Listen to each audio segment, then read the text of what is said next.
ಶುಭ ಚರಣ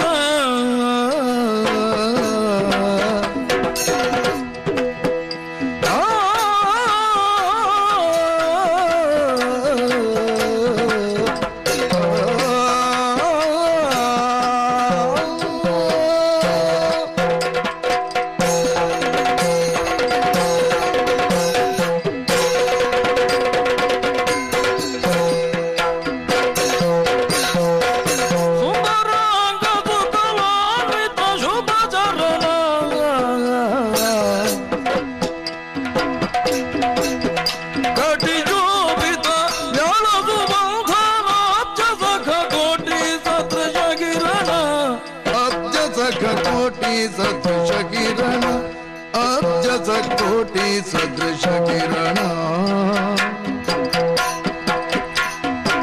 ಚಂದನಾಂಗ ಚರ್ಚಿತ ಸುಮನೋಗರ ಚಂದನಾಂಗ ಚರ್ಚಿತ ಸುಮನೋಗರ ಚಂದನಾಂಗ ಚರ್ಚಿತ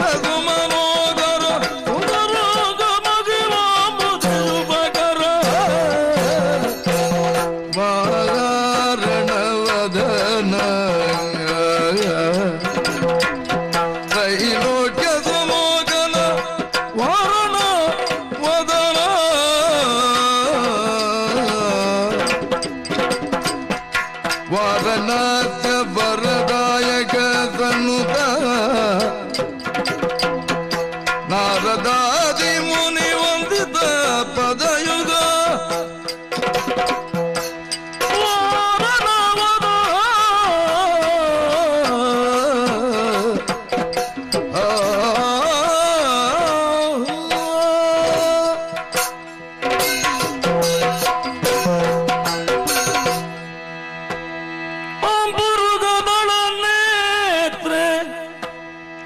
ಶ್ರೀ ದುರ್ಗಾಂಬಿಕೆಯ ಬಲಗೊಂಡು ಭಕ್ತಿಯೊಳ್ ಅಂಬಿಕಾ ಸುತ ವಿಘ್ನರಾಜನ ಪಿರಿದು ಸಂಸ್ತುತಿಸಿ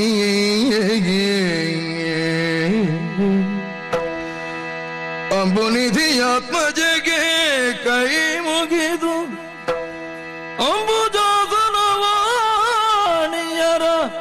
ಪಾಲಾಂಬುಜಕ್ಕೆ ಪೊಡಮಡುತ್ತ ವರ್ಣಿಪೆನಿ ಕಥಾಮೃತವ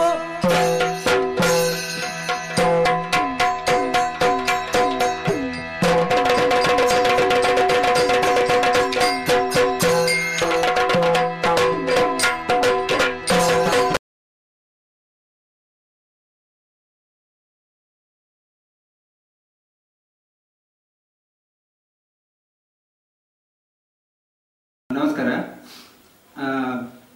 ಇವತ್ತು ನಾವು ಗೊಟ್ಟಿಗೆರೆ ಪುರುಷೋತ್ತಮ ಪೂಂಜ ಅವರ ಒಂದು ವ್ಯಕ್ತಿತ್ವ ಚಿತ್ರಣ ಎಂಬಂತ ಒಂದು ವಿಚಾರಕ್ಕೆ ಇಲ್ಲಿ ಸೇರಿಕೊಂಡಿದ್ದೇವೆ. ಯಕ್ಷಗಾನದ ಎಲ್ಲ ಅಭಿಮಾನಿಗಳ ಪರವಾಗಿ ನಾನು ಕೆಲವೊಂದಷ್ಟು ಪ್ರಶ್ನೆಗಳನ್ನು ಅವರಲ್ಲಿ ಕೇಳಲಿಕ್ಕಿದ್ದೇನೆ.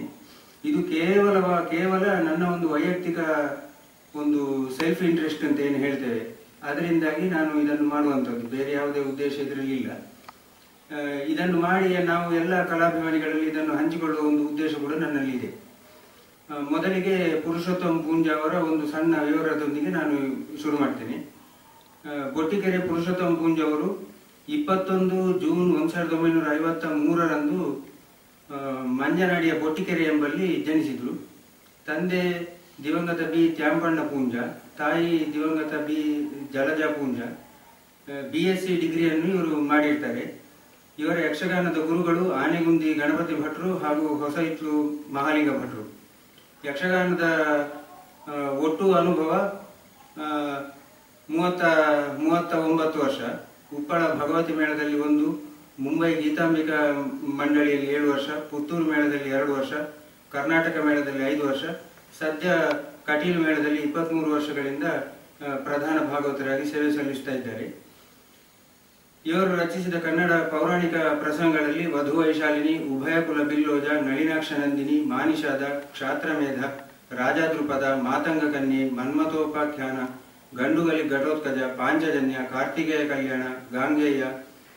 ಕಲಿಕೀಚಕ, ರುದ್ರಪಾದ, ಸತಿ ಉಲೂಪಿ, ದೇವೋಪಾಖ್ಯಾನ, ದತ್ತ ಸಂಭವ, ಲೋಕಾಭಿರಾಮ ಇತ್ಯಾದಿಗಳು ಇದೆ. ಕನ್ನಡ ಕಾಲ್ಪನಿಕ ಯಕ್ಷಗಾನ ಪ್ರಸಂಗಗಳಲ್ಲಿ ಮೇಘಮಯೂರಿ ಮತ್ತು ಸ್ವರ್ಣನೂಪುರ, ಅಮೃತವರ್ಷಿಣಿ ಮತ್ತು ಮೇಘಮಾಣಿಕ್ಯ. ತುಳು ಪೌರಾಣಿಕದಲ್ಲಿ ಕುಡಿಯನ ಕುಂಬಿರಳಿ, ಕುಡಿಯನ ಕಣ್ಣು, ಐಗುಳೆ ದಚ್ಚಿನಿ. ತುಳು ಕಾಲ್ಪನಿಕ ಪಟ್ಟದ ಕತ್ತಿ, ದಳುವಾಯಿ ಮುದ್ದಣ್ಣೆ, ನಲಿಕೆದ ನಾಗಿ, ಬಂಗಾರದ ಗೆಜ್ಜೆ, ಸ್ವರ್ಣ ಕೇದಗೆ, ಗರುಡ ಕೇಂಜವೆ ಇತ್ಯಾದಿ.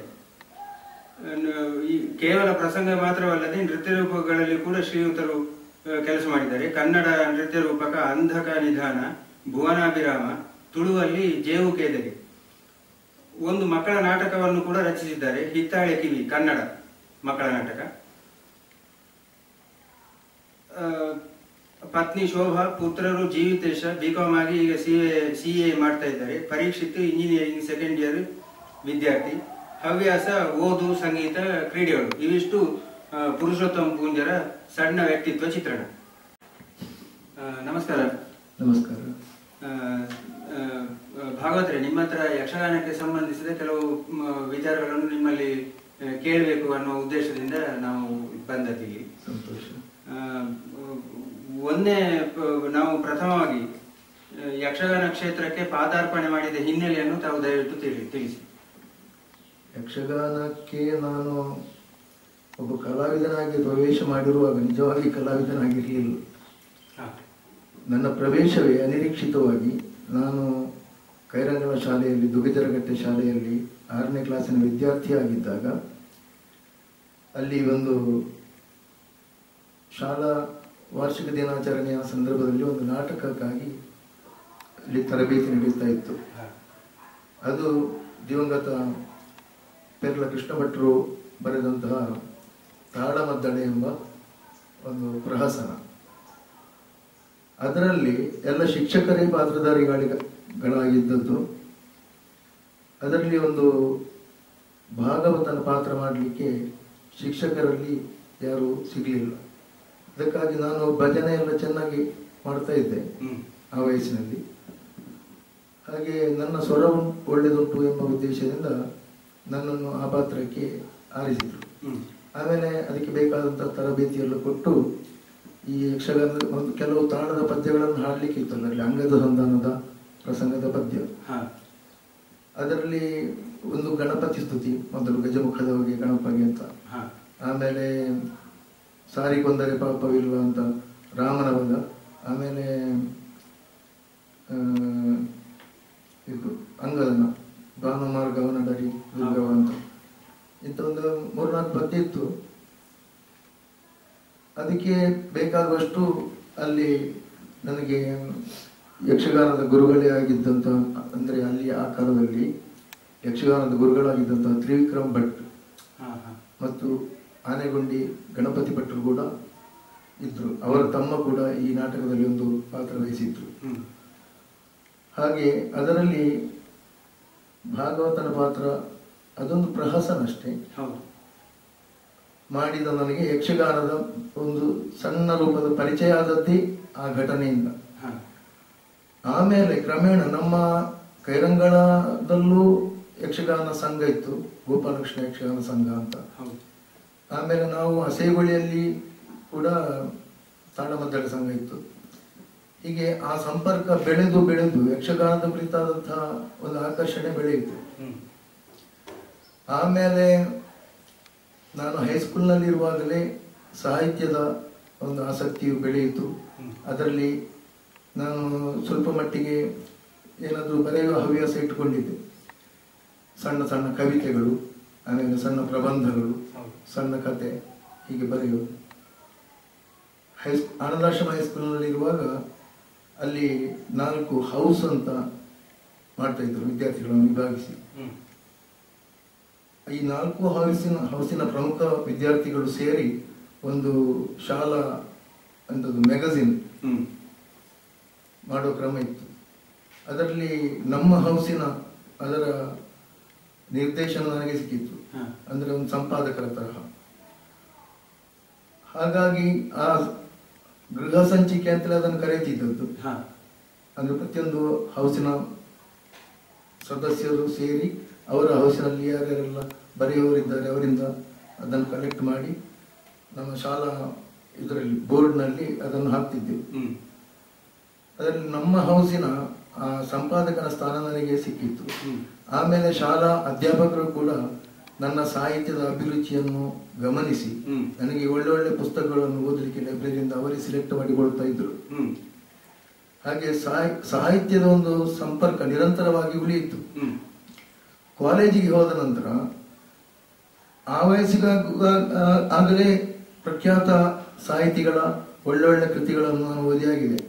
ಕುವೆಂಪುರವರ ಕಾಣೂರು ಸುಬ್ಬಮ್ಮಯ್ಯ ಗರ್ತಿ ಆಗಲಿ, ಶಿವರಾಮ ಕಾರಂತರ ಕಾದಂಬರಿಗಳೇ ಆಗಲಿ, ಅಥವಾ ಇವರ ನಮ್ಮ ತರಾಸು, ಅನಕ್ರು ಮೊದಲಾದವರ ಆ ಕಾಲದ ಪ್ರಖ್ಯಾತರ ಎಲ್ಲ ಕಾದಂಬರಿಗಳನ್ನು ಓದ್ತಾ ಇದ್ದೆ. ನಾನು ಸರ್ಕಾರಿ ಕಾಲೇಜಿಗೆ ವಿದ್ಯಾರ್ಥಿಯಾಗಿ ಸೇರುವ ಹೊತ್ತಿಗೆ ಈ ನವ್ಯದ ಒಂದು ಪ್ರಾರಂಭ ಆಗಿತ್ತು. ಅದು ಪ್ರವರ್ಧಮಾನ ಸ್ಥಿತಿಯಲ್ಲಿತ್ತು. ನವ್ಯ ಸಾಹಿತ್ಯದಲ್ಲಿ ಆಸಕ್ತಿಯೂ ಹುಟ್ಟಿತು. ಅದರಲ್ಲೂ ಸ್ವಲ್ಪ ಬರೆಯುವ ಒಂದು ಪ್ರತಿಭೆ ಅಂತ ಹೇಳುವುದಲ್ಲ, ಅಂತ ಬರೆಯುವ ಆಸಕ್ತಿ ಬೆಳೆಯಿತು. ಆ ಹೊತ್ತಿಗಾಗುವಾಗ ನಾನು ಕಾಲೇಜಿನಲ್ಲಿ ಏನು ಮಾಡಿದೆ ಅಂತಂದ್ರೆ ಕನ್ನಡ ಲ್ಯಾಂಗ್ವೇಜ್ ಬಿಟ್ಟು ಹಿಂದಿ ಸೆಕೆಂಡ್ ಲ್ಯಾಂಗ್ವೇಜ್ ತಗೊಂಡೆ. ಕನ್ನಡದ ಅದನ್ನು ಒಂದು ಭಾಷೆಯಾಗಿ ಕಲಿಯುವ ಒಂದು ಅವಕಾಶ ಅಲ್ಲಿಂದ ತಪ್ಪಿಹೋಯಿತು. ಆದರೂ ನಿರಂತರ ಸಂಪರ್ಕದಲ್ಲಿದ್ದೇನೆ ನಾನು ಆ ಭಾಷಾ ಸಂಪರ್ಕದಲ್ಲಿ. ಪ್ರಸಂಗ ರಚನೆಗೆ ಪ್ರಾರಂಭ ಆದ್ದು ಕೂಡ ಅದೇ ಕಾಲದಲ್ಲಿ. ನಮ್ಮ ಅಸೇಗೋಳಿಯ ಶಾಲೆಯ ಒಂದು ವಾರ್ಷಿಕೋತ್ಸವದ ಸಂದರ್ಭದಲ್ಲಿ ಎಲ್ಲ ನಾಟಕಗಳೆಲ್ಲ ಮುಗಿದ ನಂತರ ಒಂದು ಯಕ್ಷಗಾನದ ಕಾರ್ಯಕ್ರಮ ಏನಾದರೂ ಅದರ ಕಡಿಮೆ ಖರ್ಚಿನಲ್ಲಿ ಆಗಬೇಕು ಅಂತ ಆಲೋಚನೆ ಮಾಡಿ ಅದಕ್ಕೆ ನಾನೊಂದು ತುಳುವಿನಲ್ಲಿ ಸಾಮಾಜಿಕ ಪ್ರಸಂಗ ಸುಮ್ಮನೆ ತಮಾಷೆಗೆ ಅಂತ ಬರೆದೆ. ಅದಕ್ಕೆ ನನ್ನ ಗುರುಗಳನ್ನು ಆಹ್ವಾನಿಸಿದೆ, ನೀವೇ ಇದಕ್ಕೆ ನಿರ್ದೇಶನ ಮಾಡಬೇಕು, ಏನು ಮಾಡಬೇಕಂತ ನೀವೇ ಹೇಳಬೇಕು ಅಂತ. ಸುಂದರಿ ಸ್ವಯಂವರ ಅಂತ ತುಳು ಪ್ರಸಂಗ ನಾನು ಪ್ರಥಮ ಬರೆದದ್ದು. ಆವಾಗ PUC ಅಲ್ಲಿ ಇದ್ದೆ ನಾನು. ಅದಕ್ಕೆ ಎಂಥದ್ದು ಪ್ರಸಂಗ ಎಂಥದ್ದು ಅಂತ ಕೇಳಿದ್ರು ಅವರು. ಪ್ರಸಂಗ ಹೀಗೆ ನಾನೇ ಬರೆದದ್ದು. ಅಲ್ಲಿ ಉಳಿದ ಸಮಯವನ್ನು ದುರುಪಯೋಗ ಮಾಡೋದು ಬೇಡ, ಸದ್ವಿನಿಯೋಗ ಮಾಡುವಂತ. ಅದಕ್ಕೆ ನಿನಗೆ ಪ್ರಸಂಗ ಬರಲಿಕ್ಕೆ ಇದು ಕತೆ ಸಿಕ್ಕಿದ್ದು, ಬೇರೆ ಯಾವುದು ಸಿಗಲಿಲ್ಲ, ಈ ಪ್ರಸಂಗಕ್ಕೆ ನಾನು ಬರೋದಿಲ್ಲ ಅಂತ ಹೇಳಿದ್ರು. ಆಮೇಲೆ ಅವರ ತಮ್ಮ ನಾರಾಯಣ ಭಟ್ರು ಅಂತ, ಆನೆಗುಂಡಿ ಗಣಪತಿ ಭಟ್ರು ತಮ್ಮ, ಅವರು ಕೂಡ ಚಂಡಮದ್ದಳೆ ಬರೆಸ್ತಾ ಇದ್ರು. ಅವರನ್ನು ಕರ್ಕೊಂಡೋಗಿ ಹೇಗ ಅದು ಮುಗಿಯಿತು. ಅದರಲ್ಲಿ ನನ್ನದೊಂದು ವೇಷ ಇತ್ತು. ಆಮೇಲೆ ಇವರು ನನ್ನ ಪ್ರಸಂಗಕ್ಕೆ ಬರುವುದಿಲ್ಲ ಅಂತ ಹೇಳಿದಾರಲ್ಲ ಗುರುಗಳು, ಅದಕ್ಕೆ ನಾನು ಒಂದು ಪೌರಾಣಿಕ ಪ್ರಸಂಗ ಬರೆದೆ. ನಾನು ಪ್ರಸಂಗ ಬರೆಯಲಿಕ್ಕೆ ಪ್ರಾರಂಭ ಮಾಡಿದ್ದೆ ಆ ಪ್ರಸಂಗದಿಂದ, ವಧು ವೈಶಾಲಿನಿ ಅಂತ. ಅದಕ್ಕೆ ನಾವು ಬರೆದ ಸಮಯದಲ್ಲಿ ವೈಶಾಲಿನಿ ಪರಿಣಯ ಅಂತ, ಅದು ಸಣ್ಣ ಒಂದು 3 ಗಂಟೆಗೆ ಆಗುವಷ್ಟು ದೊಡ್ಡ ಪ್ರಸಂಗ ಆಗಿತ್ತು. ಅದನ್ನು ಕೋಟೆಗಾರನಲ್ಲಿ ಕೆದಿರಾಯರು ಅಂತ ಇದ್ದಾರೆ, ಈಗಿಲ್ಲ ಅವರು. ಅವರಲ್ಲಿ ವರ್ಷ ನಾಗದರ್ಶನ ಅಂತ ಒಂದು ಕಾರ್ಯಕ್ರಮ ಆಗಿ ಕೊಂಡಿತ್ತು. ಅಲ್ಲಿ ಕೈರಂಗಳ ಸಂಘದವರ ಆ ನಾಗದರ್ಶನ ಆಗಿ ಒಂದು ಬೆಳಿಗ್ಗೆ 1-2-3 ಗಂಟೆ ಸಿಕ್ಕಿದ್ರಲ್ಲಿ ಕೈರಂಗಳ ಸಂಘದವರ ಆಟ ಇರ್ತಿತ್ತು. ಅದಕ್ಕೆ ನನ್ನ ಈ ಪ್ರಸಂಗವನ್ನು ಕೈರಂಗಳ ಸಂಘದವರೇ, ಅಂದರೆ ನಾನು ಅದನ್ನು ಕೊಂಡೋಗಿ ಕೊಟ್ಟೆ ಬರೆದು, ಅದನ್ನು ಆಟ ಮಾಡಬೇಕು ಅಂತ. ಅದು ಅದರ ಪ್ರಥಮ ಪ್ರಯೋಗ ಅಲ್ಲಿ ಆದದ್ದು. ಅದರಲ್ಲಿ ನನ್ನ ವೇಷವಿತ್ತು. ಅದರ ಮುಖ್ಯ ಪಾತ್ರ ನಾನೇ ಮಾಡಿದ್ದು, ಕರಂದಮ ಅಂತ ಒಂದು ಕಿರೀಟದ ವೇಷ. ಹಾಗೆ ಯಕ್ಷಗಾನದ ನಂಟು ಹಾಗೆ ಬೆಳೆಯಿತು. ಆಮೇಲೆ ಇದು ಹಿಮ್ಮೇಳದ ವಾದನವು ನಾನು ಅದರ ಸರಿಯಾದ ಕ್ರಮದಲ್ಲಿ ಕಲಿತದ್ದಲ್ಲ. ಚೆಂಡೆ ಮದ್ದಳೆ ಆಗಲಿ, ಚೆಂಡೆ ಬಾರಿಸಲಿಕ್ಕೆ ನಾನು ಕಲಿತದ್ದು ಹೇಗೆ ಅಂದ್ರೆ, ನನ್ನಷ್ಟಕ್ಕೆ ನಾನೇ ಕೋಲು ಇಟ್ಕೊಂಡು ಇಲ್ಲಿ ಕೂತ್ಕೊಳ್ಳುವ ಮನೆ ಉಂಟು, ಮನೆಗೆ ಬಾರಿಸಿಕೊಂಡು ಅಭ್ಯಾಸ ಕೇಳಿದ್ದನ್ನು ಹಾಗೆ ಬಾರಿಸುದು ಅಷ್ಟೇ. ಅದು ಎಂಥದಂತ ಹೇಳಿದ್ರೆ ಗೊತ್ತಿಲ್ಲ. ಅದಕ್ಕೆ ಗವರ್ಮೆಂಟ್ ಕಾಲೇಜಿನಲ್ಲಿ ಒಂದು ಮ್ಯೂಸಿಕ್ ಕಾಂಪಿಟಿಷನ್ ನಲ್ಲಿ ಪರ್ಕಷನ್ ಅಂತ ಒಂದು ವಿಭಾಗ ಉಂಟು, ಅಂದರೆ ಚರ್ಮವಾದ್ಯ ವಾದನ ಅಂತ. ಅದರಲ್ಲಿ ಚೆಂಡೆ ಬಾರಿಸಲಿಕ್ಕೆ ಅಂತ ನನ್ನ ಹೆಸರು ನಾನು ನೋಂದಾಯಿಸಿದೆ. ಚೆಂಡೆ ಬಾರಿಸಲಿಕ್ಕೆ ಅದು ನನ್ನ ಐಡಿಯಾ ಹೇಗೆ ಅಂದ್ರೆ ಒಂದು ಪ್ರಸಂಗ ಪೀಠಿಗೆ ಆಟದಲ್ಲಿ ಬಾರಿಸುವುದನ್ನು ಒಂದು 3 ನಿಮಿಷವ 5 ನಿಮಿಷ ಸಿಕ್ಕುದು ಅದಕ್ಕೆ ಅಷ್ಟೊತ್ತು ಚೆಂಡೆ ಬಾರಿಸುವಂತ. ಅದಕ್ಕೆ ಎಡ ಕೊಡ್ಲಿಕ್ಕೆ ಒಬ್ರು ನಮ್ಮ ಪರಿಚಯದ ಮಕ್ಕಳೇ ಬಾರಿಸಲಿಕ್ಕೆ ಸ್ವಲ್ಪ ಗೊತ್ತಿದ್ದವರನ್ನು ಕರ್ಕೊಂಡು ಹೋದೆ. ಅದಕ್ಕೆ ಮೊದಲು ಚೆಂಡೆ ಪ್ರಸಂಗ ಪೀಠಿಗೆ ಬಾರಿಸುವ ಕ್ರಮವನ್ನು ಕ್ರಮವತ್ತಾಗಿ ಕಲಿಬೇಕೆನ್ನುವ ಉದ್ದೇಶದಿಂದ ಆನಗೊಂಡಿ ಗಣಪತಿ ಭಟ್ರಲ್ಲಿಗೆ ಹೋದೆ. ಅವರಿಗೆ ಮೊದಲೇ ತಿಳಿಸಿ ನಾನು ಇಂಥ ದಿವಸ ಬರ್ತೇನೆ ಅಂತ. ಶನಿವಾರ ಅಲ್ಲಿ ಶಾಲೆಗೆ ರಜೆ ಉಂಟು, ಹಾಗಾಗಿ ಶನಿವಾರ ಮಧ್ಯಾಹ್ನ ಮೇಲೆ ನಾನು ಅಲ್ಲಿ ಶಾಲೆಯಲ್ಲಿ ಸಿಕ್ಕಿದೆ ಅವರಿಗೆ. ಅವರು ಅಲ್ಲಿಗೆ ಬಂದು ನಿನಗೆ ಚೆಂಡೆಕೋಲೆಲ್ಲ ಅವರು ಹಿಡ್ಕೊಂಡು ಬಂದಿದ್ದಾರೆ, ನಿನಗೆ ಉರುಳಿಕೆ ಅಭ್ಯಾಸ ಮಾಡಿದ್ದೆ ನೀನು ಅಂತ ಹೇಳಿದ್ರು. ಉರುಳಿಕೆ ನಾನು ಮನೆಯಲ್ಲೇ ಅಭ್ಯಾಸ ಮಾಡಿದ್ದೇನೆ, ಹೇಗೆ ಒಮ್ಮೆ ಹಾಕಿ ನೋಡು. ಅಲ್ಲಿ ಮಕ್ಕಳು ಕೂತ್ಕೊಳ್ಳೋ ಬೆಂಚ್ ಉಂಟಲ್ಲ, ಬೆಂಚಿಗೆ ಉರುಳಿಕೆ ಹಾಕಿ ತೋರಿಸುವಂತ. ನಾನು ಹಾಕಿದೆ, ನಾನು ಬಾರಿಸುವ ಕ್ರಮವನ್ನು ತೋರಿಸಿದೆ. ಇದು ಸರಿ ಇಲ್ಲ ಅಂತ ಹೇಳಿದ್ರು.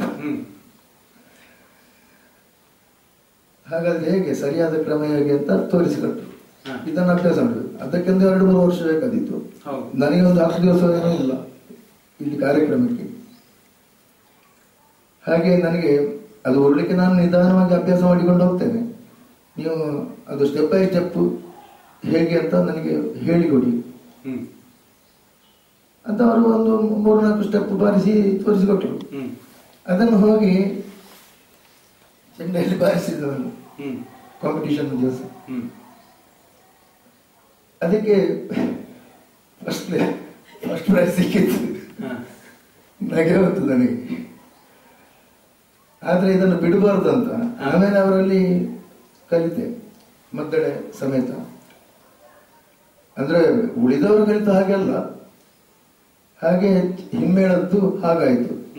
ವೇಷ ನಾನು ಕೈರಂಗಳದ ಯಕ್ಷಗಾನ ಸಂಘದ ಒಬ್ಬ ಸದಸ್ಯನೇ ಆಗಿದ್ದೆ, ಹಾಗಾಗಿ ಅದರ ಕಾರ್ಯಕ್ರಮಗಳಲ್ಲಿ ನಾನು ಭಾಗವಹಿಸ್ತಾ ಇದ್ದೆ. ಹೀಗೆ ಮತ್ತೆ ಮನೆಯಲ್ಲಿ ನಮ್ಮ ತಾಯಿ ಯಕ್ಷಗಾನದ ಅತ್ಯಂತ ಆಸಕ್ತಿ ಇರುವವರು. ಯಕ್ಷಗಾನ ಒಂದು ಆಟ ನೋಡಿ ಬಂದು ಅದನ್ನು ವರ್ಷಗಟ್ಟಲೆ ಅದರ ಬಗ್ಗೆ ಮಾತಾಡುವವರು. ಅದೇ ವಿಷಯ ಯಾವುದಾದ್ರೂ ಒಂದು ಘಟನೆ ಬಗ್ಗೆ. ತಂದೆಯವರು ಕೂಡ ಪ್ರಸಂಗ ಎಲ್ಲ ಓದಿದವರು, ಓದಿ ಅವರದ್ದೇ ಶೈಲಿಯಲ್ಲಿ ಅವರಷ್ಟಕ್ಕೆ ಹಾಡ್ತಾ ಇದ್ರು. ಮತ್ತೆ ಕಥೆ ಎಲ್ಲ ನನಗೆ ಹೆಚ್ಚಾಗಿ ಈ ಪೌರಾಣಿಕ ಕಥೆ ಎಲ್ಲ ನನ್ನ ತಂದೆಯವರೇ ಹೇಳಿದ್ರು. ಪ್ರಾಥಮಿಕವಾದಂತಹ ಜ್ಞಾನ ತಂದೆಯವರಿಂದಲೇ ಸಿಕ್ಕಿದ್ದು. ಮತ್ತೆ ಆ ಕಾಲದಲ್ಲಿ ಯಕ್ಷಗಾನಕ್ಕೆ ಈಗಿನ ಕಾಲದಲ್ಲಿ ಇದ್ದಾಗೆಲ್ಲ ಒಂದು ಆಟ ಬರ್ತದೆ ಅಂತ ಆದ್ರೆ ತಿಂಗಳಿಗೆ 2 ತಿಂಗಳಿಗೆ ಮೊದಲೇ ಊರಿನೆಲ್ಲ ಆಟ ನೋಡ್ಲಿಕ್ಕೆ ಹೋಗುವ ಸಿದ್ಧತೆ ಆಗ್ತಾ ಇತ್ತು.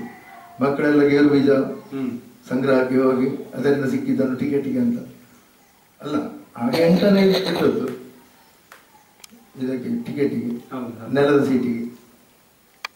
ಹಾಗೆ ಒಂದು ಹಬ್ಬದ ವಾತಾವರಣ ಇರ್ತಿತ್ತು. ಈಗದಾಗಲ್ಲ. ಆಗ ಯಕ್ಷಗಾನ ಅನ್ನೋದು ಒಂದು ನಮ್ಮ ಜೀವನದ ಒಂದು, ಅದು ಕೂಡ ಒಂದು ಅಂಗವೇ ಭಾಗವೇ ಆಗಿತ್ತು. ಅಂತಹ ಪರಿಸ್ಥಿತಿಯಲ್ಲಿ ಯಕ್ಷಗಾನದಲ್ಲಿ ಆಸಕ್ತಿ ಸಹಜವಾಗಿ ಮೂಡಿತ್ತು. ಅದನ್ನು ಇನ್ನಷ್ಟು ಬೆಳೆಸಲಿಕ್ಕೆ ನಾನು ಎಲ್ಲಿ ಹೋದ್ರು, ಬೊಂಬಾಯಿಗೆ ಹೋದ್ರು ಅಲ್ಲಿ ಯಕ್ಷಗಾನ ನನಗಾಗಿ ಕಾದಿತ್ತು. ಹಾಗಾಗಿ ನಾನು ಉದ್ಯೋಗಕ್ಕೆ ಅಂತ ಹೋದವ ಉದ್ಯೋಗ ಮಾಡುವುದರಡಿಯಲ್ಲಿ ಇದರಲ್ಲೂ ಭಾಗವಹಿಸ್ತಾ ಇದ್ದೆ ಯಕ್ಷಗಾನಗಳಲ್ಲಿ, ಸಂಘ ಸಂಸ್ಥೆಗಳು. ಆಮೇಲೆ ಯಕ್ಷಗಾನದ ತರಬೇತಿ ನೀಡುವ ಒಂದು ಯೋಜನೆಯೂ ಆಯಿತು. ಅದರಲ್ಲಿ 1 ವರ್ಷದ ತರಬೇತಿ ನಾನು ನೀಡಿ ಕೆಲವು ಶಿಷ್ಯರನ್ನು ತಯಾರು ಮಾಡಿದ್ದೇನೆ. ಅದು ಯಶಸ್ವಿ ಆಯಿತು ಬೊಂಬಾಯಿಯಲ್ಲಿ. ಹೌದು. ಅಂತೂ ಯಕ್ಷಗಾನದ ನಂಟು ಬಿಡ್ಲಿಲ್ಲ. ಉದ್ಯೋಗಕ್ಕೆ ಆಗಿ ಹೋದವ ಮತ್ತೆ ಪುನಃ ಇದೇ ಯಕ್ಷಗಾನಕ್ಕೆ ಬಂದು ಸೇರುವಂತಹ ಪ್ರಸಂಗ ನಿರ್ಮಾಣವಾಯಿತು. ಈಗಂತೂ ನಾನು ಹಿಂದಿರುಗಲಿಕ್ಕೆ ಸಾಧ್ಯವಾಗದಷ್ಟು ಮುಂದೆ ಬಂದಾಗಿದೆ. ಇನ್ನು ಬೇರೆ ದಾರಿ ಆಯ್ಕೆ ಇಲ್ಲ. ಹಾಗಾಗಿ ಇದು ನನ್ನ ಯಕ್ಷಗಾನ ಪ್ರವೇಶಕ್ಕೆ ಕಾರಣವಾದಂತಹ ಸನ್ನಿವೇಶವನ್ನು ನಾನು ಹೀಗೆ ಹೇಳಿ. ಒಂದು ವೇಳೆ ಯಕ್ಷಗಾನವನ್ನು ನೀವು ವೃತ್ತಿಯಾಗಿ ಆರಿಸದೇ ಇರ್ತಿದ್ರಿ, ಬೇರೆ ಯಾವ ಕ್ಷೇತ್ರವನ್ನು ಆರಿಸಿಕೊಳ್ಳುತ್ತಿದ್ರಿ ಮತ್ತು ಅದು ಯಾಕೆ? ಯಾಕೆಂತಂದ್ರೆ ನೀವು ಮುಂಬೈನಲ್ಲಿ ಪ್ರತಿಷ್ಠಿತ ಕಂಪನಿಯಲ್ಲಿ ಉದ್ಯೋಗದಲ್ಲಿ ಇದ್ರಿ ಅಂತ ನಾನು ಕೇಳಿಪಟ್ಟಿದ್ದೇನೆ. ಅದಕ್ಕೆ ಈ ಪ್ರಶ್ನೆ. ಯಕ್ಷಗಾನದಲ್ಲಿ ನಾನು ಇಲ್ಲಿ ನನ್ನ ಕಾಲೇಜ್ ವಿದ್ಯಾಭ್ಯಾಸ ಮುಗಿದು ಯಕ್ಷಗಾನದಲ್ಲಿಯೇ ನಾನು ಭಾಗವಹಿಸುವುದನ್ನು ಕಂಡು ನಮ್ಮ ಹೆತ್ತವರು, ಆಮೇಲೆ ಹಿತೈಷಿಗಳು, ಬಂಧುಗಳೆಲ್ಲ ಈ ಯಕ್ಷಗಾನದ ಸಂಪರ್ಕದಿಂದ ಇವನನ್ನು ಬಿಡಿಸಬೇಕು ಎಂಬುದಕ್ಕಾಗಿ ನನ್ನನ್ನು ಮುಂಬೈಗೆ ಕಳುಹಿಸಿದ್ದು. ನಾನು ಇಲ್ಲಿ ಇರುವಾಗಲೇ ಕಾಲೇಜ್ ಬಿಟ್ಟ ನಂತರ 1 ವರ್ಷ ಉಪ್ಪಳ ಮೇಳದಲ್ಲಿ ತಿರುಗಾಟಕ್ಕೆ ಹೋಗಿದ್ದು. ಕೇವಲ ದುಡ್ಡು ಸಂಪಾದನೆಗಲ್ಲ, ಅನುಭವ ಸಂಪಾದನೆ. ಅಲ್ಲಿ ನನಗೆ ಅನುಭವ ಆಗಿದೆ. ನನಗೆ ಒಡನಾಡಿಯಾಗಿ ಮಾರ್ಗದರ್ಶಕನಾಗಿ ಮುಂದಿನ ಕೃಷ್ಣ ಭಟ್ರು ಅಂತ ಒಬ್ಬ ಕಲಾವಿದರು ಸಿಕ್ಕಿದ್ರು. ಅವರಿಂದ ನಾನು ಒಂದು 10 ವರ್ಷ ಕಲಿಯುವುದನ್ನು 1 ವರ್ಷದ ತಿರುಗಾಟದಲ್ಲಿ ನಾನು ಕಲಿತಿದ್ದೇನೆ. ಅವರು ಒಳ್ಳೆ ಹೆಸರುವಾಸಿಯಾದಂಥ ಕಲಾವಿದರು, ಈಗ ಇಲ್ಲ, ದಿವಂಗತರು. ಹಾಗೆ ಯಕ್ಷಗಾನದ ಎಲ್ಲ ಅಂಗಗಳ ಸ್ವಲ್ಪ ಸ್ವಲ್ಪ ತಿಳುವಳಿಕೆಯನ್ನು ಹೊಂದಿಯೇ ನಾನು ಮುಂಬೈಗೆ ಹೋದ್ದು. ಅಂದ್ರೆ ಯಕ್ಷಗಾನ ಪ್ರಸಂಗ ರಚನೆಯದ್ದು ಕೂಡ ಆಗ್ಲೇ ಆಗಿತ್ತು. ಹಾಗೆ ಮುಂಬೈಗೆ ಹೋದವ ಅಲ್ಲಿ ಮೊದಲೊಂದು ಕೆಮಿಕಲ್ ಫ್ಯಾಕ್ಟರಿಯಲ್ಲಿ ಜೂನಿಯರ್ ಕೆಮಿಸ್ಟ್ ಆಗಿ ಸೇರಿದ್ದೆ. ಆಮೇಲೆ ಅದು ನಾನು ಸೇರಿ ಒಂದೂವರೆ ವರ್ಷ ಕೆಲಸ ಮಾಡುವಾಗ, ಅಂದ್ರೆ ನನ್ನ ಕೆಲಸ ಪರ್ಮನೆಂಟ್ ಆಗುವಾಗ ಅದು ಕಂಪನಿ ಮುಚ್ಚಿತ್ತು ಕಾರಣಾಂತರಗಳಿಂದ. ಆಮೇಲೆ ಸ್ವಲ್ಪ ಸಮಯ ಕೆಲಸ ಇಲ್ಲದೆ ಇದ್ದೆ. ಆದ್ರೂ ಯಕ್ಷಗಾನ ಅದು ನಡೀತಾ ಇತ್ತು ನಿರಂತರವಾಗಿ. ಆಮೇಲೆ ಒಂದು ಎಲೆಕ್ಟ್ರಾನಿಕ್ ಫ್ಯಾಕ್ಟರಿಯಲ್ಲಿ, ಅದು ಜಪಾನಿನ ಸೋನಿ ಕಂಪನಿಯ ಕೊಲಾಬ್ರೇಟೆಡ್, ಅದರಲ್ಲಿ ಜೂನಿಯರ್ ಟೆಕ್ನಿಷಿಯನ್ ಆಗಿ ಸೇರಿದ್ದೆ. ಹಾಗೆ ಅದರಲ್ಲಿ 2-3 ವರ್ಷ ಕೆಲಸ ಮಾಡಿದೆ. ಕೆಲಸ ಮಾಡಿ ಆಗುವಾಗ ಏನಾಯ್ತು ಅಂತ ಹೇಳಿದ್ರೆ, ಅದು ನಾನು ಕೆಲಸ ಮಾಡ್ತಿದ್ದ ಕಂಪನಿಯ ಮ್ಯಾನೇಜರಿಗೂ ನನಗೂ ಸ್ವಲ್ಪ ಡಿಸ್ಪ್ಯೂಟ್ ಬಂತು, ಅದೊಂದು ಪ್ರಮೋಷನ್ ವಿಷಯದಲ್ಲಿ. ಆಗ ನನಗೆ ಈ ಕೆಲಸ ಬಿಡುವಂತ, ನಾನು ಸ್ವಲ್ಪ ಮುಂಗೋಪಿ ಸ್ವಭಾವದವ. ಹಾಗಾಗಿ ಅದನ್ನು ಬಿಟ್ಟು ನಾನು ಬೇರೆ ಕೆಲಸ ಹುಡುಕುವ ಸಮಯದಲ್ಲಿ ಪುತ್ತೂರು ಮೇಳ ಮುಂಬೈಗೆ ಬಂತು. ಅವರಿಗೆ ಭಾಗವತರ ಅನಿವಾರ್ಯ ಇತ್ತು. ಮತ್ತೊಂದು ಪ್ರಸಂಗ ಹೋಗಬೇಕು ಅಂತ ಹೇಳಿದರು. ಒಂದು ಪ್ರಸಂಗ ಬರೆದೆ, ಪಟ್ಟದ ಗತಿ ಎನ್ನುವ ತುಳು ಪ್ರಸಂಗ. ಅದನ್ನು ಮೊದಲು ಕಳುಹಿಸಿಬಿಟ್ಟು ಆಮೇಲೆ ನಾನು ಕೆಲಸ ಬಿಟ್ಟು ಇಲ್ಲಿಗೆ ಬಂದು ಸೇರಿತ್ತು ಪುತ್ತೂರು ಮೇಳಕ್ಕೆ. ಹೀಗೆ ಯಕ್ಷಗಾನವನ್ನು ನಾನು ಬಿಡಬೇಕಂತ ಪ್ರಯತ್ನಿಸಿದರು. ಯಕ್ಷಗಾನವೇ ನನ್ನನ್ನು ಹುಡುಕಿಕೊಂಡು ಬಂದ ಹಾಗೆ ನಾನು ಯಕ್ಷಗಾನದಲ್ಲಿ ಇರಬೇಕು ಅಂತ ಏನೋ ದೈವ ಸಂಕಲ್ಪವೋ ಗೊತ್ತಿಲ್ಲ, ಅಥವಾ ಪೂರ್ವ ಜನ್ಮದ ಯಾವುದಾದ್ರೂ ಒಂದು ಋಣಾನುಬಂಧವೋ ಗೊತ್ತಿಲ್ಲ. ಹಾಗೆ ನಾನು ಯಕ್ಷಗಾನದ ಇಲ್ಲಿಯವರೆಗಿನ ಸಂಪರ್ಕದಲ್ಲಿ ಇದ್ದೇನೆ. ಈಗ ನಿಮ್ಮ ಪ್ರಕಾರ ಯಕ್ಷಗಾನ ಕ್ಷೇತ್ರಕ್ಕೆ ತಮ್ಮ ಕೊಡುಗೆ ಹೆಚ್ಚು ಅಥವಾ ಯಕ್ಷಗಾನವು ತಮಗೆ ನೀಡಿದ್ದು ಹೆಚ್ಚು? ಓರ್ವ ಪ್ರತಿಭಾವಂತ ವ್ಯಕ್ತಿಯಾಗಿ ತಾವು ಯಕ್ಷಗಾನ ಕ್ಷೇತ್ರವನ್ನು ವೃತ್ತಿಯಾಗಿ ಆಯ್ಕೆ ಮಾಡಿದ್ದು ನಿಮಗೆ ಸಮಾಧಾನ ತಂದಿದೆಯೇ? ಯಕ್ಷಗಾನಕ್ಕೆ ನನ್ನ ಕೊಡುಗೆಯನ್ನು ನಾನೊಂದು ಉದಾಹರಣೆಯ ಮೂಲಕ ಹೇಳ್ತೇನೆ. ಸಮುದ್ರಕ್ಕೆ ಇನ್ನು ಸ್ವಲ್ಪ ನೀರು ಕಡಿಮೆ ಆಗಿದೆ, ಸ್ವಲ್ಪ ತುಂಬಿಸುವಂತ ನಾವು ಕೊಂಡೋಗಿ ತುಂಬಿಸಿದ್ರೆ ಎಷ್ಟಾಯಿತು. ಹಾಗೆ ಯಕ್ಷಗಾನ ರಂಗ ಅನ್ನೋದು ಒಂದು ಸಮುದ್ರಕ್ಕೆ ಸಮ. ಅದು ಯಕ್ಷಗಾನ ಅಂತಲ್ಲ, ಯಾವುದೇ ವಿದ್ಯೆಯೂ ಅಷ್ಟೇ, ಅದು ಕಲಿತು ಮುಗಿಯುವಂತದ್ದಲ್ಲ. ಯಕ್ಷಗಾನದಲ್ಲಿ ಇಂದಿಗೂ ನಾನು ಕಲಿಯದ ಎಷ್ಟೋ ವಿಷಯಗಳುಂಟು. ನಾನು ಕಲಿತೆಲ್ಲ ಪೂರ್ಣ ಸಿದ್ಧಿಯನ್ನು ಪಡೆದಿದ್ದೇನೆ ಅಂತ ನನ್ನ ಅಭಿಪ್ರಾಯ ಏನೂ ಅಲ್ಲ. ಆ ಭಾವನೆ ನನಗೆ ಮೊದಲನೇದೂ ಇರಲಿಲ್ಲ, ಈಗಲೂ ಇಲ್ಲ. ಇನ್ನೂ ಕಲೀಲಿಕ್ಕೆ ಉಂಟು, ಇನ್ನೂ ಸಾಧನೆ ಮಾಡಬೇಕು. ನಮ್ಮ ಆಯುಷ್ಯ ಸಾಕಾಗ್ತದೆ ಇಲ್ವೋ? ಇಲ್ಲ, ಸಾಧ್ಯವಿಲ್ಲ. ಒಬ್ಬನ ಆಯುಷ್ಯದಲ್ಲಿ ಅದು ಮುಗಿಯುವಂಥದ್ದಲ್ಲ. ಯಕ್ಷಗಾನಕ್ಕೆ ಏನೋ ಕಿಂಚಿತ್ ಅಳಿಲ ಸೇವೆ ನಾನು ಮಾಡಿದ್ದೇನೆ, ಅದನ್ನು ನಾನು ದೊಡ್ಡದಂತ ಭಾವಿಸಲಿಲ್ಲ. ಏನೋ ಅದನ್ನು ದೂರ ನಿಂತು ಗಮನಿಸಿದವರು ನಾನು ಏನೋ ಕೊಟ್ಟಿದ್ದೇನೆ ಅಂತ ಭಾವಿಸಿದರೆ ಆ ಮೂಲಕ ಅವರ ಸಂತೋಷವನ್ನು ನನ್ನ ಬೆನ್ನು ತಟ್ಟಿ ನನಗೆ ಏನೋ ಸನ್ಮಾನವೋ ಗೌರವ ಸಮರ್ಪಣೆ ಮಾಡುವುದರ ಮೂಲಕ ಮಾಡಿದ್ದಾರೆ. ಹಾಗಾಗಿ ಅದು ಯಕ್ಷಗಾನಕ್ಕೆ ನಾನು ಮಾಡಿದ ಸೇವೆಗೆ ಸಿಕ್ಕಿದ ಪ್ರತಿಫಲ ಅಲ್ವ? ಯಕ್ಷಗಾನದಿಂದ ನಾನು ಪಡೆದದ್ದೇ ಹೆಚ್ಚು. ಯಕ್ಷಗಾನ ನನಗೆ ಒಂದು ಮನಸ್ಸಿಗೆ ಒಂದು ಸಮಾಧಾನ, ಜೀವನಕ್ಕೊಂದು ದಾರಿ ತೋರಿಸಲಿಲ್ಲ. ನಾನೀಗ ಅನ್ನ ಉಣ್ಣುತ್ತಿರುವುದು ಯಕ್ಷಗಾನದಲ್ಲೂ. ಹಾಗಾಗಿ ನನ್ನ ಅನ್ನದ ಬಟ್ಟಲ ಯಕ್ಷಗಾನ ಅಂತ ಹೇಳಿದ್ರೆ ನಾನು ಅದಕ್ಕೇನು ಕೊಟ್ಟಿದ್ದೇನೆ ಅನ್ನೋದು ಮುಖ್ಯವಲ್ಲ, ನಾನು ಪಡೆದದ್ದೇ ಹೆಚ್ಚು. ಈಗ ಯಕ್ಷಗಾನ ಕ್ಷೇತ್ರವನ್ನು ಹೊಟ್ಟೆಪಾಡಿಗಾಗಿ ಆಯ್ಕೆ ಮಾಡುವ ಯುವಕರಿಗೆ ನಿಮ್ಮ ಸಲಹೆ ಏನು? ಅಂದ್ರೆ ಯಾವ ಮನೋಧರ್ಮದಿಂದ ಮುಂದುವರೆದರೆ ಇಲ್ಲಿ ಅವರಿಗೆ ಏಳಿಗೆ ಸಾಧ್ಯ ಆಗ್ತದೆ? ಯಕ್ಷಗಾನ ಬೆಳೆದು ಬಂದದ್ದೇ ಹಾಗೆ, ಹೊಟ್ಟೆಪಾಡಿಗಾಗಿಯೇ ಯಕ್ಷಗಾನವನ್ನು ಆರಿಸಿಕೊಂಡ ಕಲಾವಿದರೇ ಇದ್ದದ್ದು. ಹಿಂದಿನ ಕಾಲದಲ್ಲಿ ಅಕ್ಷರಸ್ಥರು ಇರಲಿಲ್ಲ, ಅನಕ್ಷರಸ್ಥರೇ ಇದ್ದು ಅಂತಹ ಗ್ರಾಮೀಣ ಜಾನಪದ ಕಲಾವಿದರಿಂದಲೇ ಬೆಳೆದು ಬಂದ ಕಲೆ ಇದು. ವಿದ್ವಾಂಸರ ಸೇರ್ಪಡೆ ಆದದ್ದು ಎಷ್ಟೋ ಕಾಲದ ನಂತರ. ಕಲೆ ಒಳ್ಳೆ ಪ್ರವರ್ಧಮಾನಕ್ಕೆ ಬಂದ ನಂತರವೇ ವಿದ್ವಾಂಸರ ಪ್ರವೇಶ. ಜಾನಪದ ಕಲೆಯಾಗಿಯೇ ಅದು ಜಾನಪದರನ್ನು ರಂಜಿಸಿದೆ. ಅಂತಹ ಕಲೆಗೆ ಗ್ರಾಮೀಣ ಯುವಕರು ಬೇರೇನು ಕೆಲಸ ಇಲ್ಲದೆ ಹೊಟ್ಟೆಪಾಡಿಗಾಗಿ ಸೇರುವಂತಹ ಕಾಲ ಇತ್ತು. ಆದ್ರೆ ಈಗ ಹೊಟ್ಟೆಪಾಡಿಗಾಗಿ ಸೇರುವಂತಹ ಕಾಲ ಅಲ್ಲ. ಯಕ್ಷಗಾನ ಹೊಟ್ಟೆಪಾಡಿಗಾಗಿ ಸೇರಿದರೆ ಯಕ್ಷಗಾನ ಅವರ ಹೊಟ್ಟೆ ಒರೆಯುವಂತಹ, ಹೊಟ್ಟೆ ತುಂಬಿಸುವಂತಹ ಅಷ್ಟು ಶಕ್ತಿ ಸಂಪನ್ನವಾಗಿ ಇಲ್ಲ. ಹಾಗಾಗಿ ಹೊಟ್ಟೆಪಾಡಿಗಾಗಿಯೇ ಅದನ್ನು ಬಯಸಿ ಬಂದು ಅದರಲ್ಲಿ ಕಾರ್ಯನಿರ್ವಹಣೆ ಮಾಡುವವರು ಆ ಕುರಿತಾಗಿ ಬೇರೆ ಒಂದು ದಾರಿಯನ್ನು ಆಯ್ದುಕೊಂಡೇ ಆಮೇಲೆ ಇದಕ್ಕೆ ಸೇರಬೇಕು. ಒಂದು ಉಪಕಸಬು ಅಂತ ಬೇರೆ ಇರಬೇಕು. ಇದರಲ್ಲಿಯೇ ಉದ್ಧಾರವಾಗಿ ಸಂಪನ್ನರಾದವರಿದ್ದಾರೆ, ಇಲ್ಲ ಅಂತಲ್ಲ. ಆದ್ರೆ ಆ ಮಟ್ಟಕ್ಕೆ ಎಲ್ಲರಿಗೂ ಏರ್ಲಿಕ್ಕೆ ಸಾಧ್ಯ ಇಲ್ಲ. ಸರಿ ಸರಿ. ಯಕ್ಷಗಾನದ ಯಾವ ಎಲ್ಲ ಅಂಗಗಳನ್ನು ತಾವು ತಿಳಿದಿದ್ದೀರಿ? ಅಂದ್ರೆ ಭಾಗವತಿಗೆ ಈಗ ವೇಷ ಮಾಡುವುದಾಗ್ಲಿ ಅಥವಾ ಚೆಂಡೆಮದ್ಲಿ ಆಗ್ಲಿ ಇದನ್ನೆಲ್ಲ, ಮತ್ತೆ ಭಾಗವತಿಗೆಯನ್ನೇ ಏಕೆ ನೀವು ಆರಿಸಿಕೊಂಡ್ರಿ ಹಾಗೂ ಅದರ ಅಭ್ಯಾಸದ ಹಿನ್ನೆಲೆ ಏನು? ಭಾಗವತಿಗೆಯನ್ನೇ ವಿಶೇಷವಾಗಿ ಆಯ್ದುಕೊಳ್ಳುವುದಕ್ಕೆ ಕಾರಣ ಏನು? ಯಕ್ಷಗಾನದಲ್ಲಿ ಪ್ರತಿಯೊಂದು ಅಂಗವು ನನಗೆ ಒಂದು ಮೇಲೆ ಒಂದು ಕೀಳು ಅಂತಿಲ್ಲ. ಪ್ರತಿಯೊಂದು ಅಂಗವು ನನ್ನ ಸ್ವಂತ ಆಸಕ್ತಿಯಿಂದಲೇ ನಾನು ಅದರಲ್ಲಿ ತೊಡಗಿಸಿಕೊಂಡದ್ದು. ಈಗ ನಾನು ಯಕ್ಷಗಾನದಲ್ಲಿ ಬೆಳೆದು ಬಂದ ಕ್ರಮವೂ ಹಾಗೆಯೇ.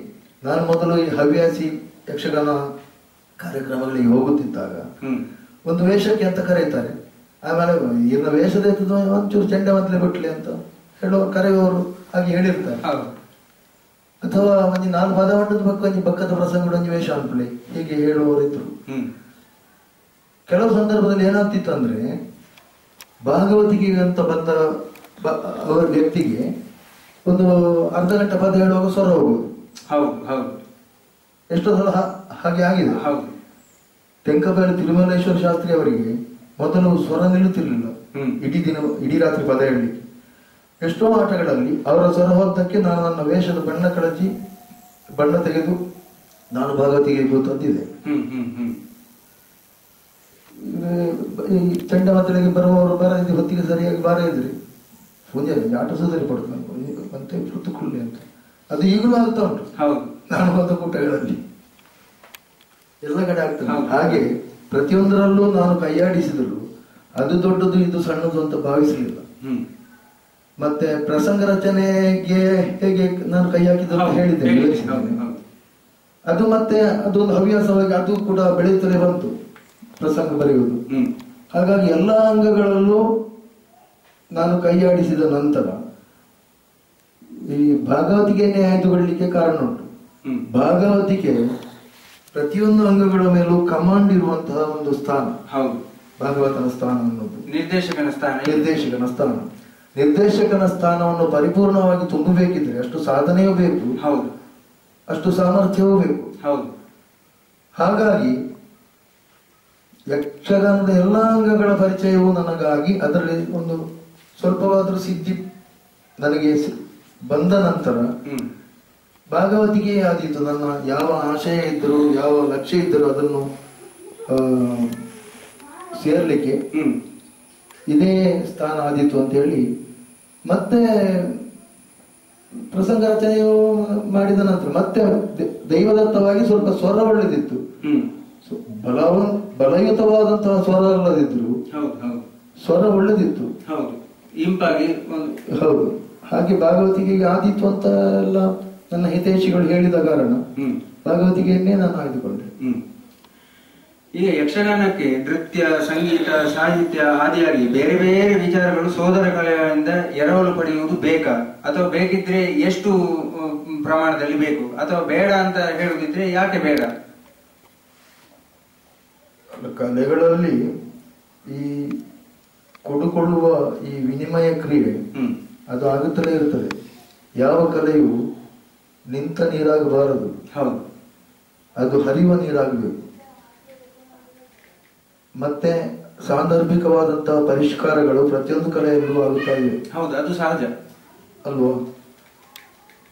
ಪರಿಷ್ಕಾರಗಳು ಆಗುತ್ತಾ ಆಗುತ್ತಾ ಆಗುತ್ತಾ ಅದು ಶಾಸ್ತ್ರೀಯ ಅಂತ ಅನ್ನಿಸಿಕೊಳ್ಳುವುದು. ಭರತನಾಟ್ಯವು ಅದರ ಪ್ರಾರಂಭಿಕ ಹಂತದಲ್ಲಿ ಶಾಸ್ತ್ರೀಯವಾಗಿರಲಿಲ್ಲ. ಅದು ದೇವದಾಸಿಗಳ ವರ್ಗಕ್ಕೆ ಮಾತ್ರ ಸೀಮಿತವಾಗಿದ್ದಂತಹ ಒಂದು ನಾಟ್ಯ ಪ್ರಕಾರವಾಗಿತ್ತು. ಅಂತಹ ಭರತನಾಟ್ಯ ಅದಕ್ಕೆ ವಿದ್ವಾಂಸರ ಪ್ರವೇಶ ಆಗಿ ಭರತನಂತಹ ಮತಂಗಮುನಿಯಂತಹ ಇಂಥವರ ಪ್ರವೇಶ ಆಗಿ ಅವರದಕ್ಕೆ ಒಂದು ಚೌಕಟ್ಟನ್ನು ನಿರ್ಮಾಣ ಮಾಡಿ ಅದಕ್ಕೆ ಒಂದು ಯಕ್ಷಗಾನಕ್ಕೆ ಅದು ಇನ್ನೂ ಆಗಿಲ್ಲ. ಅದೇ ಯಕ್ಷಗಾನಕ್ಕೆ ಲಾಕ್ಷಣಿಕ ಗ್ರಂಥದ ಅವಶ್ಯಕತೆ ಉಂಟು ಅಂತ ನಿಮ್ಗೆ ಅನಿಸ್ತದೆ? ಉಂಟು. ಅದು ಶಾಸ್ತ್ರೀಯ ಅಂತ ಆಗಬೇಕಿದ್ರೆ ಅದಕ್ಕೆ ಲಾಕ್ಷಣಿಕ ಗ್ರಂಥ ಆಗ್ಲೇಬೇಕು. ಈಗಾಗಲೇ ಛಂದಸ್ಸಿನ ಯಕ್ಷಗಾನದ ಛಂದಸ್ಸಿನ ಮಟ್ಟಿಗೆ ಒಂದು ಗ್ರಂಥ ಡಾಕ್ಟರ್ ನಾರಾಯಣ ಶೆಟ್ರು, ಸೀಮಾಂತೂರು ನಾರಾಯಣ ಶೆಟ್ರು ಒಂದು ರಚಿಸಿದ್ದಾರೆ. ಆದ್ರೆ ಅದು ಛಂದಸ್ಸಿಗಷ್ಟೇ ಸೀಮಿತ. ವಸಂತ ಭಾರದ್ವಾಜರದ್ದು ಕೂಡ ಒಂದು ಇದೆ ಅಂತ ಕೇಳಿದ್ದೇನೆ. ಹೌದು, ಅದು ಅವರು ಇವರ ನಂತರ ಬರೆದದ್ದು, ಇವರ ಮಾರ್ಗದರ್ಶನದಲ್ಲೇ ಬರೆದದ್ದು. ನಾಟ್ಯಕ್ಕಾಗಲಿ, ಭಾಗವತಿಕೆಗೆ ಆಗಲಿ, ಬಣ್ಣಗಾರಿಕೆಗೆ ಆಗಲಿ, ಅಥವಾ ವೇಷಭೂಷಣಕ್ಕೆ ಆಗಲಿ ಅದಕ್ಕೊಂದು ಇದಮಿತ್ತಂ ಎಂದು ಹೇಳುವಂತಹ ಒಂದು ಲಕ್ಷಣ ಗ್ರಂಥ ಆಗಬೇಕು. ಇನ್ನು ಅಂದ್ರೆ ಎಲ್ಲದಕ್ಕೂ ಪ್ರತ್ಯೇಕವಾಗಿ ಆಗಬೇಕು. ಅಂದ್ರೆ ಎಲ್ಲ ಸಮಗ್ರವಾಗಿ ಒಂದೇ ಗ್ರಂಥದಲ್ಲಿ ಬಂದರೂ ಅಡ್ಡಿ ಇಲ್ಲ. ಅದು ವಿಭಾಗಗಳು ಬೇಕು. ಈ ಸಭಾರಕ್ಷಣದಲ್ಲಿ ಹೇಳಿದೆ ತಾಳಗಳು ಯಾವುದೆಲ್ಲ ಸಪ್ತತಾಳ ಪ್ರಕೀರ್ತಿತ ಅಂತ ಹೇಳಿದ್ದಾರೆ. ಧ್ರುವ ಮಟ್ಯ, ರೂಪಕಶ್ಚ, ಆಮೇಲೆ ಜಂಪ, ತ್ರಿಪುಟ, ಯೋಚ, ಆಮೇಲೆ ಏಕತಾಳ, ಅಷ್ಟತಾಳ, ಅಷ್ಟತಾಳ ಆಗಿ ಏಕತಾಳ, ಹೀಗೆ ಸಪ್ತತಾಳ ಪ್ರಕೀರ್ತಿತ ಅಂತ ಹೇಳಿದ್ದಾರೆ. ಈ ಧ್ರುವ ತಾಳ ಅಂದ್ರೆ ಯಾವ್ದಂತ ಕೇಳಿದರೆ ಈಗಿನವರಿಗೂ ಗೊತ್ತಿಲ್ಲ, ಮೊದಲನವರಿಗೂ ಗೊತ್ತಿತ್ತಲ್ವ ಅಂತ ಗೊತ್ತಿಲ್ಲ. ಆದ್ರೆ ಯಕ್ಷಗಾನ ಪ್ರಸಂಗದಲ್ಲಿ ಧ್ರುವ ತಾಳದ ರಚನೆಗಳು ಹೌದು. ಹಾಗೆ ಕೆಲವು ಈಗ ತಿಥಿತೆಯದ್ದೇ ಆದಂತಹ ಬಿಡ್ತಿಗೆ ಮುಕ್ತಾಯಗಳಿಲ್ಲ ತಿಥಿತೈ ತಾಳಕ್ಕೆ. ಅದಕ್ಕೆ ಏಕತಾಳ ಉಪಯೋಗ ಮಾಡುವುದು. ಚೌತಾಳದಲ್ಲಿ ಪದ ಹೇಳಿದ್ರೆ ಚೌತಾಳದ ಬಿಡ್ತಿಗೆ ಇಲ್ಲ, ಅದಕ್ಕೆ ಆದಿತಾಳದಲ್ಲಿ ಪದ ಹೇಳಿದ್ರೆ ಆದಿತಾಳದ ಬಿಡ್ತಿಗೆ ಇಲ್ಲ. ಅದೆಲ್ಲ ನಡೆದು ಬಂದಿದೆ. ಅದನ್ನೆಲ್ಲ ಶಾಸ್ತ್ರೀಯ ಅಂತ ಒಪ್ಲಿಕ್ಕೆ ಆಗುದಿಲ್ಲ. ಹಾಗಾಗಿ ಶಾಸ್ತ್ರೀಯ ಮಟ್ಟಕ್ಕೆ ಏರ್ಲಿಲ್ಲ. ಏರಿಸಬಹುದು. ಸಮಾನ ಮನಸ್ಕರು ಸೇರಿ, ವಿದ್ವಾಂಸರು ಆಸಕ್ತಿ ಇರುವವರು ಸೇರಿ ಚರ್ಚಿಸಿ ಒಂದು ತೀರ್ಮಾನಕ್ಕೆ, ಒಮ್ಮತದ ತೀರ್ಮಾನ ಶಾಸನ ಅಂತ ಬಂದು ಅದನ್ನು ವಿದ್ವಾಂಸರೇ ಸೇರಿ ಹೇಗೆ ಒಂದು ಲಕ್ಷಣ ಗ್ರಂಥ ಮಾಡಬೇಕು ಎನ್ನುವುದನ್ನು ತೀರ್ಮಾನಿಸಿ ಮಾಡಬಹುದು. ಈಗ ಒಂದು 40-50 ವರ್ಷದ ತಪಸ್ಸಿನ ಪ್ರತಿಫಲ ಅದು ಶ್ರೀಮಂತೂರು ನಾರಾಯಣೇಶ್ವರ ಇದು ಗ್ರಂಥ ಚಂದೋಂಬುದಿ ಅನ್ನೋದು. ಅದು ನಿಜವಾಗಿ ಆದರೆ ಯಾರಿಗೂ ಆಸಕ್ತಿ ಮೂಡಿಸುವಂತ ವಿಷಯವೇ ಅಲ್ಲ. ಛಂದಸ್ಸು ಅನ್ನೋದು, ವ್ಯಾಕರಣ ಛಂದಸ್ಸು ಅನ್ನೋದು ನಾವು ಶಾಲೆಗಳಲ್ಲಿ ಕಲಿಯುವಾಗಲೂ ಅಷ್ಟೇ ನಿರಾಸಕ್ತಿ ಮೂಡಿಸುವಂತಹ ವಿಷಯಗಳು. ಅದನ್ನೇ ಸ್ವಲ್ಪ ಕೂದಲು ಸೀಡುವ ಕೆಲಸ ಅಂತ, ಕಾಯಕ ಅಂತ ಹೇಳ್ತಾರೆ. ಅಂತ ಕೆಲಸಕ್ಕೆ 40-50 ವರ್ಷದ ತಮ್ಮ ಜೀವನವನ್ನೇ ಮುಡಿಪಾಗಿಟ್ಟು ಒಬ್ಬ ವ್ಯಕ್ತಿ ಅದನ್ನು ತಪಸ್ಸಿನೋಪಾದಿಯಲ್ಲಿ ಸಾಧಿಸಿದ್ದಾರೆ ಅಂತ ಆದ್ರೆ ಅದಕ್ಕೆ ಸಿಗಬೇಕಾದ ಮನ್ನಣೆ ಎಷ್ಟಲ್ಲ. ಸರಿ. ಅದನ್ನು ಗುರುತಿಸಲಿಕ್ಕೂ ಅಷ್ಟು ಸಾಮರ್ಥ್ಯ ಬೇಕು ನಮ್ಮಲ್ಲಿ. ಅದು ಎಂಥದ್ದು, ಅದು ಏನು ಎಂಬ ಅರಿವಾಗಬೇಕಿದ್ರೆ ನಮಗೆ ಅಷ್ಟು ನಮ್ಮಲ್ಲಿ ಬೇಕು. ಹಾಗಾಗಿ ಅದು ಅವರು ಮಾಡಿದ್ದಾರೆ, ಏನೋ ಒಂದು ಮಾಡಿದ್ದಾರೆ ಅಂತಹ ಅವಜ್ಞೆ ಈಗಲೂ ಉಂಟು. ಹಾಗೆ ಲಕ್ಷಣ ಗ್ರಂಥ ನೀವು ಹೇಳಿದಾಗೆ ಈ ಯಕ್ಷಗಾನಕ್ಕೆ ಅದರ ಸಮಗ್ರವಾದಂತಹ ಅಂಗಗಳ ಕುರಿತಾಗಿ ಹೀಗೆ ಇರಬೇಕು ಎನ್ನುವಂತಹ ನಿರೂಪಣೆ ಅಥವಾ ನಿರೂಪ ಅಥವಾ ನಿರ್ದೇಶನ ಇರುವಂತಹ ಒಂದು ಗ್ರಂಥ ಆಗಬೇಕು. ಪೂಂಜರಿ, ಯಕ್ಷಗಾನದ ಶಾಸ್ತ್ರೀಯತೆ ಅಥವಾ ಪಾರಂಪರಿಕ ಯಕ್ಷಗಾನ ಅಥವಾ ಸಾಂಪ್ರದಾಯಿಕ ಯಕ್ಷಗಾನ ಅಂದ್ರೆ ಏನು? ಯಕ್ಷಗಾನದ ಸಂಪ್ರದಾಯ ಅಂದ್ರೆ ಏನು? ಯಕ್ಷಗಾನದ ಸಂಪ್ರದಾಯ ಅಂದ್ರೆ ನಮ್ಮ ಹಿಂದಿನವರು ಮಾಡಿದ್ದನ್ನು ನಾವು ಅದನ್ನೇ ಅನುಸರಿಸುವುದು ಅಂತ ಲೆಕ್ಕ. ಮೊದಲು ಬಯಲಾಟದಲ್ಲಿ ಕೇಳಿ ಬಾರಿಸುವಲ್ಲಿಂದ ಪ್ರಾರಂಭ ಆಗ್ತಿತ್ತು ಯಕ್ಷಗಾನದ ಚಟುವಟಿಕೆ. ಕೇಳಿ ಬಾರಿಸುವಲ್ಲಿಂದ ಆಮೇಲೆ ಕಲಾವಿದರೆಲ್ಲ ಸಿದ್ಧರಾಗುವ ಬಣ್ಣದ ಚೌಕಿಗೆ ಬಂದು, ಬಣ್ಣದ ಚೌಕಿಯಲ್ಲಿ ಅವರು ಒಂದು 8-8:30 ಚೌಕಿ ಪೂಜೆ ಆಗುವುದು. ಆವಾಗ ಪೂರ್ವರಂಗದ ಸಭಾರಕ್ಷಣದ ಕೋಟಂಗಿ ವೇಷಗಳು ಮೊದಲು ಇಲ್ಲಿ ಚೌಕಿ ಪೂಜೆ ಆದ ನಂತರ ಮೊದಲು ರಂಗ ಪ್ರವೇಶ ಮಾಡುವುದು. ಆಮೇಲೆ ಬಾಲಗೋಪಾಲರಾದ ನಂತರ ನಾನು ನೋಡುವುದಕ್ಕಿಂತ ಮೊದಲು ಇದ್ದದ್ದು ಗೊತ್ತಿಲ್ಲ ನನಗೆ, ಈಗ ಕೇಳುವುದಷ್ಟೇ, ನೋಡಿ ಗೊತ್ತಿಲ್ಲ. ಮೊದಲು ಮುಖ್ಯಸ್ತ್ರೀ ವೇಷ, ಬಾಲಗೋಪಾಲರ ನಂತರ ಮುಖ್ಯಸ್ತ್ರೀ ವೇಷ, ಆಮೇಲೆ ಪೀಠಿಗೆ ಸ್ತ್ರೀ ವೇಷ ಅಂತ ಎರಡು, ಕಚ್ಚೆ ಸ್ತ್ರೀ ವೇಷ, ಆಮೇಲೆ ಪ್ರಸಂಗ ಪ್ರಾರಂಭ ಆಗುವುದು. ಹಿಂದಿನ ಕಾಲದಲ್ಲಿ ಹಾಗಲ್ಲ, ಇದು ಎಂಥದ್ದು ಬಾಲಗೋಪಾಲರು ಅಲ್ಲದೆ ಷಣ್ಮುಖ ಸುಬ್ರಾಯ ಅಂತ ಒಂದು ವೇಷ ಬರ್ಲಿಕ್ಕಿತ್ತಂತೆ, ಆಮೇಲೆ ಅರ್ಧನಾರೀಶ್ವರ ಬರ್ಲಿಕ್ಕಿತ್ತಂತೆ, ಆಮೇಲೆ ಕೆಲವು ಕಟ್ಟು ಹಾಸ್ಯಗಳು ಅಂತ ಇದ್ವು, ಒಂದು 10-16 ಏನೋ. ಹಿಂದಿನ ಕಾಲದಲ್ಲಿ ನಾನು ಚಿಕ್ಕವನಿರುವಾಗ ಹಾಸ್ಯ ಮಂಜರಿ ಅಂತ ಒಂದು ಪುಸ್ತಕ ಇತ್ತು. ಅದು ಯಾರು ಅದರ ಕರ್ತೃ ಯಾರು ಅಂತ ಗೊತ್ತಿಲ್ಲ. ಅದು ಅಂದ್ರೆ ಸಂಗ್ರಹ ಮಾಡಿ ಸಂಪಾದನೆ ಮಾಡಿದ ಪುಸ್ತಕ ಅದು, ಹಾಸ್ಯ ಮಂಜರಿ ಅಂತ. ಅದರಲ್ಲಿ ಯಕ್ಷಗಾನದಲ್ಲಿ ಪೂರ್ವರಂಗದಲ್ಲಿ ಬರುತ್ತಿದ್ದಂತಹ 16 ವಿಧದ ಕಟ್ಟು ಹಾಸ್ಯಗಳ ಬಗ್ಗೆ ಇತ್ತು. ಅಂದ್ರೆ ಅವ್ರು ಏನೆಲ್ಲ ಮಾತಾಡ್ತಿದ್ರು, ಅದರಲ್ಲಿ ಇದ್ದದ್ದು ಹೆಚ್ಚಾಗಿ ಅಶ್ಲೀಲವೇ, ಏನಾದ್ರೂ ಮಾತಾಡಿ ಸಭೆಯನ್ನು ನಗಿಸುವಂಥದ್ದು. ಬ್ರಾಹ್ಮಣನ ಹಾಸ್ಯ, ಆಮೇಲೆ ಇವ ಬೆಸ್ತನ ಹಾಸ್ಯ, ಕಳ್ಳನ ಹಾಸ್ಯ, ಮಂತ್ರವಾದಿ ಪಂಡಿತನ ಹಾಸ್ಯ, ಮಲಯಾಳಿ ಪಂಡಿತ ಅದು ಕೂಡ. ಈ ನಾಟಿಲರು ಜ್ಞಾನಿ ಬೆಳೆಯೋರು ಪಂಡಿತ ನಲ್ಲು ವಾತ ಪಿತ್ತ ಕಫ ಇದಕ್ಕೆ ಎಲ್ಲ ಮರನ್ನು ಕೊಡ್ಕ ಅಂತ ಹಾಡಿಕೊಂಡು ಬರ್ತಾ ಇದ್ದ. ಅಂತ ವೇಷಗಳೆಲ್ಲ ಇದ್ವು. ಅದೆಲ್ಲ ಆಗಿ ಆಮೇಲೆ ಈ ಪೀಠಿಗೆ ಸ್ತ್ರೀ ವೇಷ ನಾನು ನೋಡುವಾಗ ಇರ್ಲಿಲ್ಲ. ಅದು ನಾನು ಸಾಧಾರಣ ಒಂದು SSLC ಆಗಿ PUC ಒಂದು ವರ್ಷ ಕಟೀಲ್ ಮೇಳದಲ್ಲಿ ಶುರುವಾಯ್ತು ಅಂತ ನನ್ನ ನೆನಪು. ಪೀಠಿಗೆ ಸ್ತ್ರೀ ವೇಷ ಮೊದಲಿದ್ದದನ್ನು ಬಿಟ್ಟು ಆಮೇಲೆ ಸೇರಿಸಿದ್ದೇನೋ ಗೊತ್ತಿಲ್ಲ. ಅಂತ ನಾನು ಪ್ರಾರಂಭದ ಆಟ ನೋಡಿದ ನೆನಪು ಈಗ ಮಾಡಿದರೆ ಸೇರಿಸಿದ್ದು. ಆಮೇಲೆ ಈ ಒಡ್ಡೋಲಗದ ಕ್ರಮ, ಪಾಂಡವರ ಒಡ್ಡೋಲಗಾದ್ರೆ ಓದೇವದೇವಾಗಿ ಈಗ ನಾವು ಅದನ್ನು ಚುಟುಕುಗೊಳಿಸ್ತೇವೆ. ಓದೇವದೇವಾಗಿ ನಂಬಿದವರು ಅಂತ ಹೇಳಿ ಆಮೇಲೆ ಮುಗಿತದೆ. ಅದು ಕೊನೆಯವರೆಗೆ ಒಂದು 20-25 ನಿಮಿಷ ಹೋಗುವಷ್ಟು ಉಂಟು. ಅದು ಎಲ್ಲವನ್ನು ತೆಗೆದುಕೊಂಡ್ರೆ 25 ನಿಮಿಷ ಬೇಕಾದಿತ್ತು. ಈಗ ಅದನ್ನು ಕಟ್ ಮಾಡಿದ್ದಾರೆ. ಹಾಗೆ ಪರಂಪರೆ ಅಂದ್ರೆ ಮೊದಲು ಅವರು ಯಾವುದನ್ನೆಲ್ಲ ಮಾಡಿಕೊಂಡು ಬಂದಿದ್ದಾರೆ ಅದನ್ನೇ ಮುಂದುವರಿಸುದಲ್ವ ಪರಂಪರೆ ಅಂದ್ರೆ. ಆದ್ರೆ ಆರೋಗ್ಯಪೂರ್ಣವಾದ ಪರಂಪರೆ ಅಂದ್ರೆ ಹಿಂದಿನ ಪರಂಪರೆಯಲ್ಲಿ ಇದ್ದದ್ದು ಅದೆಲ್ಲ ಬೇಕಾ, ಅದು ಅಗತ್ಯವ ಎನ್ನುವಂತ ಪ್ರಶ್ನೆ ಬೇಕು. ಅದು ಆರೋಗ್ಯಪೂರ್ಣವಾದ ಬೆಳವಣಿಗೆ ಅಂತ ಪ್ರಶ್ನೆಗಳು ನನ್ನಲ್ಲಿ ಕೆಲವು ಉಂಟು. ಅದಕ್ಕೆ ಉತ್ತರ ಸಿಗಲಿಲ್ಲ. ಅಂದ್ರೆ ಪರಂಪರೆ ಅಂತ ಹೇಳಿ ಯಾವುದು ಆರೋಗ್ಯಪೂರ್ಣ ಅಲ್ಲ, ಅದನ್ನು ನಾವು ಮುಂದುವರಿಸಿಕೊಂಡು ಹೋಗುವಂತಹ ಅವಶ್ಯಕತೆ ಏನಿಲ್ಲ. ಅದನ್ನು ನಾವು ಬಿಟ್ಟು ಒಳ್ಳೆ ಆರೋಗ್ಯಪೂರ್ಣವಾದದ್ದು ಮಾತ್ರ. ಪರಂಪರೆಯನ್ನು ಬಿಡಬೇಕು ಅಂತ ಹೇಳಿದ್ದಲ್ಲ, ಅದರಲ್ಲಿ ಒಳ್ಳೆಯ ಅಂಶ ಯಾವ್ದುಂಟು ಅದನ್ನು ಇಟ್ಟುಕೊಂಡು ಅದಕ್ಕೊಂದು ಶಸ್ತ್ರಕ್ರಿಯೆ ಮಾಡಿ ಬೇಡದನ್ನು ತ್ಯಜಿಸಬಹುದು ಅಂತ, ಅಥವಾ ಕಸಿ ಮಾಡಬಹುದು. ಆ ಬೇಡದನ್ನು ತೆಗೆದು ಆಗುವಂತ ಒಳ್ಳೆಯ ಅಂಶ ಏನಾದ್ರೂ ತುಂಬಿಸುವಂತದ್ದು ಅಲ್ಲಿ ಜಾಗ ಇದ್ರೆ ತುಂಬಿಸಬಹುದು. ಹೌದು.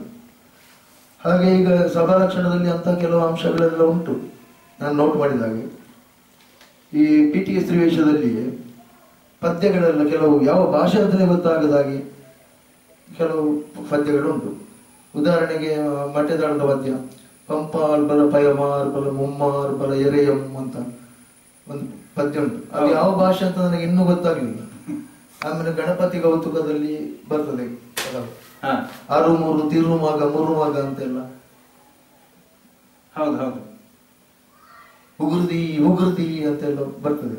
ಅದು ಯಾವ ಮದ್ದಳ ಇದು ಬೈತಾಳವ ಎಂತದ್ದು ಅಂತ ಗೊತ್ತಾಗುದಿಲ್ಲ. ದೇವರನ್ನು ಸ್ತುತಿ ಮಾಡುವುದ ಬೈಯುವುದ ಅಂತ ಗೊತ್ತಾಗುದಿಲ್ಲ.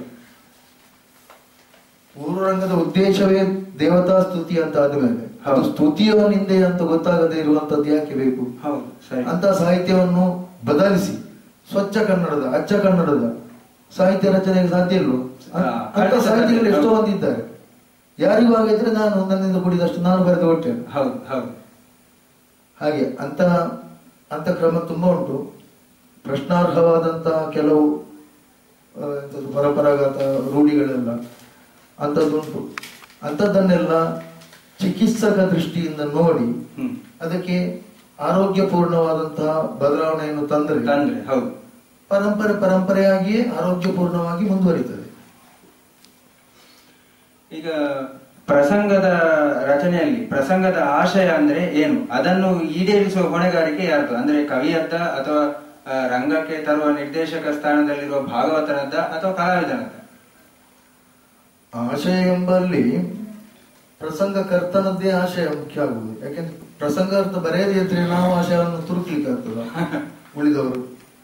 ಪ್ರಸಂಗಕರ್ತ ಒಳ್ಳೆಯ ಆಶಯವೊಂದನ್ನು ಇಟ್ಟುಕೊಂಡು ಒಂದು ಯೋಗ್ಯ ಸಂದೇಶವನ್ನು ಸಮಾಜಕ್ಕೆ ಕೊಡುವ ಉದ್ದೇಶವಾಗಿದ್ರೆ ಅದು ಪ್ರಸಂಗದಲ್ಲಿ ನಿರೂಪಿತವಾಗಿರಬೇಕು. ಪ್ರಸಂಗದಲ್ಲಿಯೇ ಇಲ್ಲದನ್ನು ನಾವು ಏನು ಮಾಡ್ಲಿಕ್ಕೂ ಆಗುದಿಲ್ಲ. ಉದಾಹರಣೆಗೆ ಈಗ ಯಕ್ಷಗಾನದಲ್ಲಿ ಇದು ಅಂತದ್ದು ದುಶ್ಯಾಸನ ಕರುಳನ್ನು ಎಳೆದು ಭೀಮಸೇನ ಅವನ ರಕ್ತವನ್ನು ಕುಡಿದ, ಅವನು ಕರುಳನ್ನು ತನ್ನ ಹೆಂಡತಿಗೆ ಮುಡಿದ ಅಂತ ಎಲ್ಲ ತೋರಿಸ್ತಾರೆ. ಅದನ್ನು ಆಟದಲ್ಲೂ ಹಾಗೆ ತೋರಿಸ್ತೇವೆ. ಅಂತಹ ಒಂದು ಭಯಾನಕವಾದಂತಹ ಬೀಭತ್ಸವಾದಂತಹ ಒಂದು ಹಿಂಸಾ ಕೃತ್ಯವನ್ನು ನಾವು ರಂಗದಲ್ಲಿ ತೋರಿಸಿ ಯಾವ ಸಂದೇಶವನ್ನು ಸಮಾಜಕ್ಕೆ ಕೊಡ್ಲಿಕ್ಕೆ ಉಂಟು? ಸಮಾಜಕ್ಕೆ ನೀವು ಹಿಂಸೆಯಲ್ಲಿ ಮುಂದುವರಿಯಿರಿ ಅಂತ. ಆದ್ರೆ ಅದರಲ್ಲಿ ಯಕ್ಷಗಾನದಲ್ಲಿ ಅದರಲ್ಲಿ ರಂಜನೆ ಪಡೆಯುತ್ತಾರೆ. ಯಕ್ಷಗಾನದ ಪ್ರಧಾನ ಗುಣವೇ ಅದು ವೀರರಸ. ವೀರರಸ, ಆ ಭೀಮನ ಆ ರೌದ್ರ ಸ್ವಭಾವ, ರುದ್ರ ಭೀಮನ ಸ್ವಭಾವ ಅಲ್ಲಿ ಹೇಗೆ ವ್ಯಕ್ತವಾಗ್ತದೆ, ಅದಕ್ಕೆ ಜನರ ಪ್ರತಿಕ್ರಿಯೆ ಏನು ಅಂತ ನಾವು ಅಬ್ಸರ್ವ್ ಮಾಡಿದ್ರೆ ಜನರು ಅದಕ್ಕೆ ಸಪೋರ್ಟ್ ಆಗಿದ್ದಾರೆ ಪ್ರೇಕ್ಷಕರು. ಅಲ್ಲಿ ಅದಕ್ಕೆ ಕಾರಣ ಏನಂದ್ರೆ ಅವರು ಅನುಭವಿಸಿದ ಹಿಂಸೆ. ಹೌದು, ಅಂದ್ರೆ ದುಶ್ಯಾಸನೆಯಿಂದ ಅಷ್ಟೆಲ್ಲ ಹಿಂಸೆ ಆದ್ರಿಂದ ಹೌದು ಈ ಶಿಕ್ಷೆ ಸರಿಯಾಗಿದೆ ಎನ್ನುವ ಕಾರಣದಿಂದ ಜನರು ಅದನ್ನು ಸ್ವೀಕರಿಸ್ತಾ ಇದ್ದಿರಬಹುದು. ಆದರೆ ಯಕ್ಷಗಾನದ ಉದ್ದೇಶವೇ ಹಿಂಸೆಯ ಪ್ರಚಾರ ಅಂತ ಆಗುದಿಲ್ಲ. ಅಲ್ಲಿ ಸಾಂದರ್ಭಿಕವಾಗಿ ಬಂದದ್ದು ಕಥೆಯಲ್ಲಿದ್ದದನ್ನು ನಾವು ಇನ್ನೂ ಅತಿ ವೈಭವೀಕರಿಸಿ ತೋರಿಸ್ತೇವೆ ಅಂತ ಅಷ್ಟೇ. ಅದನ್ನು ಸಾಂಕೇತಿಕವಾಗಿ ತೋರಿಸಲಿಕ್ಕೆ ಆಗುತ್ತದೆ. ಹಾಗೆ ಇನ್ನು ಈಗ ವರ್ತಮಾನ ಕಾಲದ ಸಾಮಾಜಿಕ ಮೌಲ್ಯಗಳನ್ನು ಯಕ್ಷಗಾನ ಪ್ರಸಂಗಗಳ ಮೂಲಕ ತೋರಿಸಬಹುದು. ಸಾರ್ವಕಾಲಿಕ ಮೌಲ್ಯಗಳು ಅಂತ. ಈಗ ಈ ಕುಲದ್ವೇಷ, ಜಾತಿ ಅಂತದ್ದು, ಜಾತಿ ಭೇದ, ಹೌದು, ಇದೆಲ್ಲ ಸಾರ್ವಕಾಲಿಕವಾದಂತಹ ಮೌಲ್ಯಗಳು. ಅದನ್ನು ಪ್ರಸಂಗದಲ್ಲಿ ಒಂದು ಮುಖ್ಯ ಆಶಯವಾಗಿ ಅದಕ್ಕೆ ಕವಿಯ ಒಂದು ಪರಿಹಾರ ಮಾರ್ಗವನ್ನು ಹೂಡಿದರೆ. ಈಗ ನಾನು ನಮ್ಮ ಏಕಲವ್ಯನ ಕಥೆ ಬರೆದಿದ್ದೇನೆ, ದ್ರೋಣನ ಕಥೆ ಬರೆದಿದ್ದೇನೆ, ಘಟೋತ್ಕಚನ ಕಥೆ ಬರೆದಿದ್ದೇನೆ, ಉಲೂಪಿಯ ಕಥೆ ಬರೆದಿದ್ದೇನೆ. ಅದರಲ್ಲಿ ಎಲ್ಲ ಒಂದು ಆಶಯ ಇರ್ತದೆ, ಒಂದು ಸಂದೇಶ ಉಂಟು. ಈಗ ಇವನದಲ್ಲಿ ಏಕಲವ್ಯನದ್ರಲ್ಲಿ ಕುಲವೇ ಅಲ್ಲಿ ಪ್ರಧಾನ ಸಮಸ್ಯೆಯಾಗಿ ಬಂದದ್ದು. ಘಟೋತ್ಕಚನು ಹಾಗೆ ರಾಕ್ಷಸ ಅನ್ನುವ ಕಾರಣದಿಂದ ಉಳಿದ ಅವರ ಸಾಲಿಗೆ ಸೇರುವವನಲ್ಲವಾದರೂ ಅವನಲ್ಲಿದ್ದಂತಹ ಮಾನವೀಯತೆ ಉಳಿದವರಲ್ಲಿ ಇರಲಿಲ್ಲ. ಈಗ ಕೌರವನನ್ನು ಘಟೋತ್ಕಚನನ್ನು ನಾವು ತೂಕ ಮಾಡಿ ನೋಡಿದರೆ ಘಟೋತ್ಕಚನೆ ತೂಕದಲ್ಲಿ ಹೆಚ್ಚು ಕಾಣುತ್ತದೆ. ಮಾನವರಿಗೆ ಬೇಕಾದಂತಹ ಮೌಲ್ಯಗಳು ಯಾವ ಪಾತ್ರದ ಮೂಲಕ ಪ್ರತಿಪಾದಿತವಾಗಿರ್ತಾವೋ ಅಂತದಕ್ಕೆ ಒತ್ತು ಕೊಟ್ಟು ಬರೆದರೆ ಅದು ಪರಂಪರೆಗೆ ವಿರುದ್ಧವಲ್ಲ ಏನೋ ಅಲ್ಲ. ಈಗ ಸಾರ್ವಕಾಲಿಕ ಸಮಸ್ಯೆಗಳಾದಂತಹ, ಸಾಮಾಜಿಕ ಪಿಡುಗುಗಳಾದಂತಹ ಈ ಕುಲದ್ವೇಷ ಇತ್ಯಾದಿಗಳ ಕುರಿತು ನಾವು ಅಲ್ಲಿ ಆ ಶೋಷಿತ ಪಾತ್ರದ ಬಗ್ಗೆ ನಾವು ಒಂದು ಅನುಕೂಲವಾದಂತಹ ನಿಲುವನ್ನು ತೆಗೆದುಕೊಂಡು ಪ್ರಸಂಗ ರಚನೆ ಮಾಡಿದರೆ ಅದು ಸಮಾಜ ದ್ರೋಹದ ಕೆಲಸವು. ಹಾಗೆ ಅಂತ ದೃಷ್ಟಿಗಳನ್ನು ಇಟ್ಟುಕೊಂಡೇ ನಾನು ನನ್ನ ಹೆಚ್ಚಿನ ಪ್ರಸಂಗಗಳನ್ನು ಬರೆದದ್ದು. ಅಂತದ್ದೇನಾದರೂ ಒಂದು ಮೌಲಿಕ ಸಂದೇಶ ಪ್ರಸಂಗದ ಮೂಲಕ, ಬರೇ ಕಥೆಗಾಗಿ ಕಥೆ, ಅದರಲ್ಲಿ ಎಲ್ಲ ವೇಷ ಬರ್ತದೆ, ಹಾಸ್ಯವೂ ಬರ್ತದೆ, ಮತ್ತೆ ಗೀಗಿ ಪದ ಉಂಟು ಎಂಬ ಕಾರಣಕ್ಕಾಗಿ ಪ್ರಸಂಗ ಬರೆಯುವುದಲ್ಲ. ಸಮಾಜಕ್ಕೊಂದು ಏನಾದ್ರೂ ಒಂದು ಸಂದೇಶ. ಪ್ರಸಂಗಕ್ಕೆ ಆಶಯ ಇಲ್ಲದೆ ಇರುವಂತಹ ಪ್ರಸಂಗದ ಅವಶ್ಯಕತೆ ನಮಗೆ ಇಲ್ಲ. ಈಗ ಸಾಮಾಜಿಕ ಸನ್ನಿವೇಶದಲ್ಲಿ ಈ ಘೋರ ಮಾರ್ಗದಂತಹ ಪ್ರಸಂಗಗಳನ್ನು ಬರೆದಿದ್ದಾರೆ, ಯಕ್ಷಗಾನದ ರೂಪದಲ್ಲಿ ಬರೆದಿದ್ದಾರೆ. ಅದರಲ್ಲಿ ಒಂದು ಸಂದೇಶ ಉಂಟು. ಈ ಏಡ್ಸ್ನಂತ ಬಿಡುಗು, ಅದೇ ಏಡ್ಸ್ನ ಬಗ್ಗೆ ಬರೆದಿದ್ದ ಪ್ರಸಂಗ. ಅಂತಹ ಸಂದೇಶಗಳನ್ನು ಗರ್ಭೀಕರಿಸಿಕೊಂಡಿರುವ ಪ್ರಸಂಗಗಳು ಬಂದ್ರೆ ಅದನ್ನು ನಾವು ಪ್ರಶ್ನಿಸದೆ ಸ್ವೀಕರಿಸಬೇಕು. ಆ ಮನೋಧರ್ಮವನ್ನು ಪ್ರೇಕ್ಷಕರಾದಿಯಾಗಿ ಎಲ್ಲರೂ ಕೂಡ ಪ್ರೇಕ್ಷಕರಲ್ಲಿ ಇದೆಯೋ ಇಲ್ವೋ ಅದು ಪ್ರೇಕ್ಷಕರು ಇಷ್ಟೇ ನೋಡ್ಬೇಕಾದ್ದು. ಯಕ್ಷಗಾನವಾಗಿ ಅದು ಹೇಗೆ ಪ್ರದರ್ಶನ, ಅವರ ಸಂದೇಶದ ಬಗ್ಗೆ ತಲೆಕೆಡಿಸಿಕೊಳ್ಬೇಕಂತಿಲ್ಲ. ಆದ್ರೆ ಯಕ್ಷಗಾನದ ಒಟ್ಟು ಬೆಳವಣಿಗೆಯ ಬಗ್ಗೆ ಆಸಕ್ತಿ ಇರುವಂತಹ ವ್ಯಕ್ತಿಗಳು ಆ ಪ್ರಸಂಗವನ್ನು ನೋಡಬೇಕು, ಅದರ ಹಿಂದಿರುವ ಆಶಯವನ್ನು ನೋಡಬೇಕು. ಈಗ ಪ್ರಸಂಗ ರಚನೆಯಲ್ಲಿ ತೊಡಗಿರುವಾಗ ತಮಗೆ ತೊಡಕು ಅಥವಾ ಸಮಸ್ಯೆ ಅನ್ನಿಸುವ ಅಂಶಗಳು ಯಾವುದು? ಉದಾಹರಣೆಗೆ ಪುರಾಣ ಕಥೆ ಆಗಿರ್ಬೋದು ಅಥವಾ ಯಕ್ಷಗಾನದ ಕಥೆ ಆಗಿರ್ಬೋದು, ಅದರಲ್ಲಿ ಛಂದಸ್ಸು, ರಾಗವೋ, ತಾಳವೋ, ಸಾಹಿತ್ಯವೋ ಅಥವಾ ಮಾತ್ರಾಗಣಗಳು, ಯಾವ ರೀತಿ ನಿಮ್ಗೆ ಒಂದು ತೊಡಕು ಅಥವಾ ಒಂದು ಸಮಸ್ಯೆ ಅಂತ ನಿಮ್ಗೆ ಯಾವ್ದಾದ್ರು ಕಂಡಿರುವಂತದ್ದು? ನಾನು ಹೇಳಿದೆನಲ್ಲ, ನಾನು ಯಕ್ಷಗಾನಕ್ಕೆ ಪ್ರವೇಶ ಮಾಡಿದ್ದೆ, ಏನೂ ಗೊತ್ತಿಲ್ಲದೆ ಮಾಡಿದ್ದು. ಆದ್ರೆ ಹಾಗೆ ನನಗೆ ಗೊತ್ತಿಲ್ಲ ಅಂತ ಗೊತ್ತಿರ್ಲಿಲ್ಲ. ಸ್ವಲ್ಪ ಬೆಳೆಯುತ್ತಾ ಬಂದಾಗೆ ನನಗೆ ಏನು ಗೊತ್ತಿಲ್ಲ ಅಂತ ಗೊತ್ತಾದ್ದು. ಹಾಗೆ ಯಕ್ಷಗಾನ ಪ್ರಸಂಗ ರಚನೆಗೆ ಕೈ ಹಾಕುವಾಗಲೂ ನನಗೆ ಏನು ಗೊತ್ತಿರಲಿಲ್ಲ. ಬೇರೆ ಯಾರಾದ್ರೂ ಬರೆದ ಪ್ರಸಂಗಗಳನ್ನು ನೋಡಿ ಇದು ಒಂದು ಮಾಡೆಲ್ ಅಂತ ಇಟ್ಟುಕೊಂಡು ಒಂದು ಆ ತರದ ಒಂದು ಪದ್ಯ, ಇನ್ನೊಂದು ಪ್ರಸಂಗದ ಇನ್ನೊಂದು ತರದ ಪದ್ಯ, ಹೀಗೆ ಬರೆದುಕೊಂಡು ಹೋದ್ದು ನಾನು. ಹಾಗೆಯೇ ಕೆಲವು ಪ್ರಸಂಗ ಬರೆದಿದ್ದೇನೆ ನಾನು.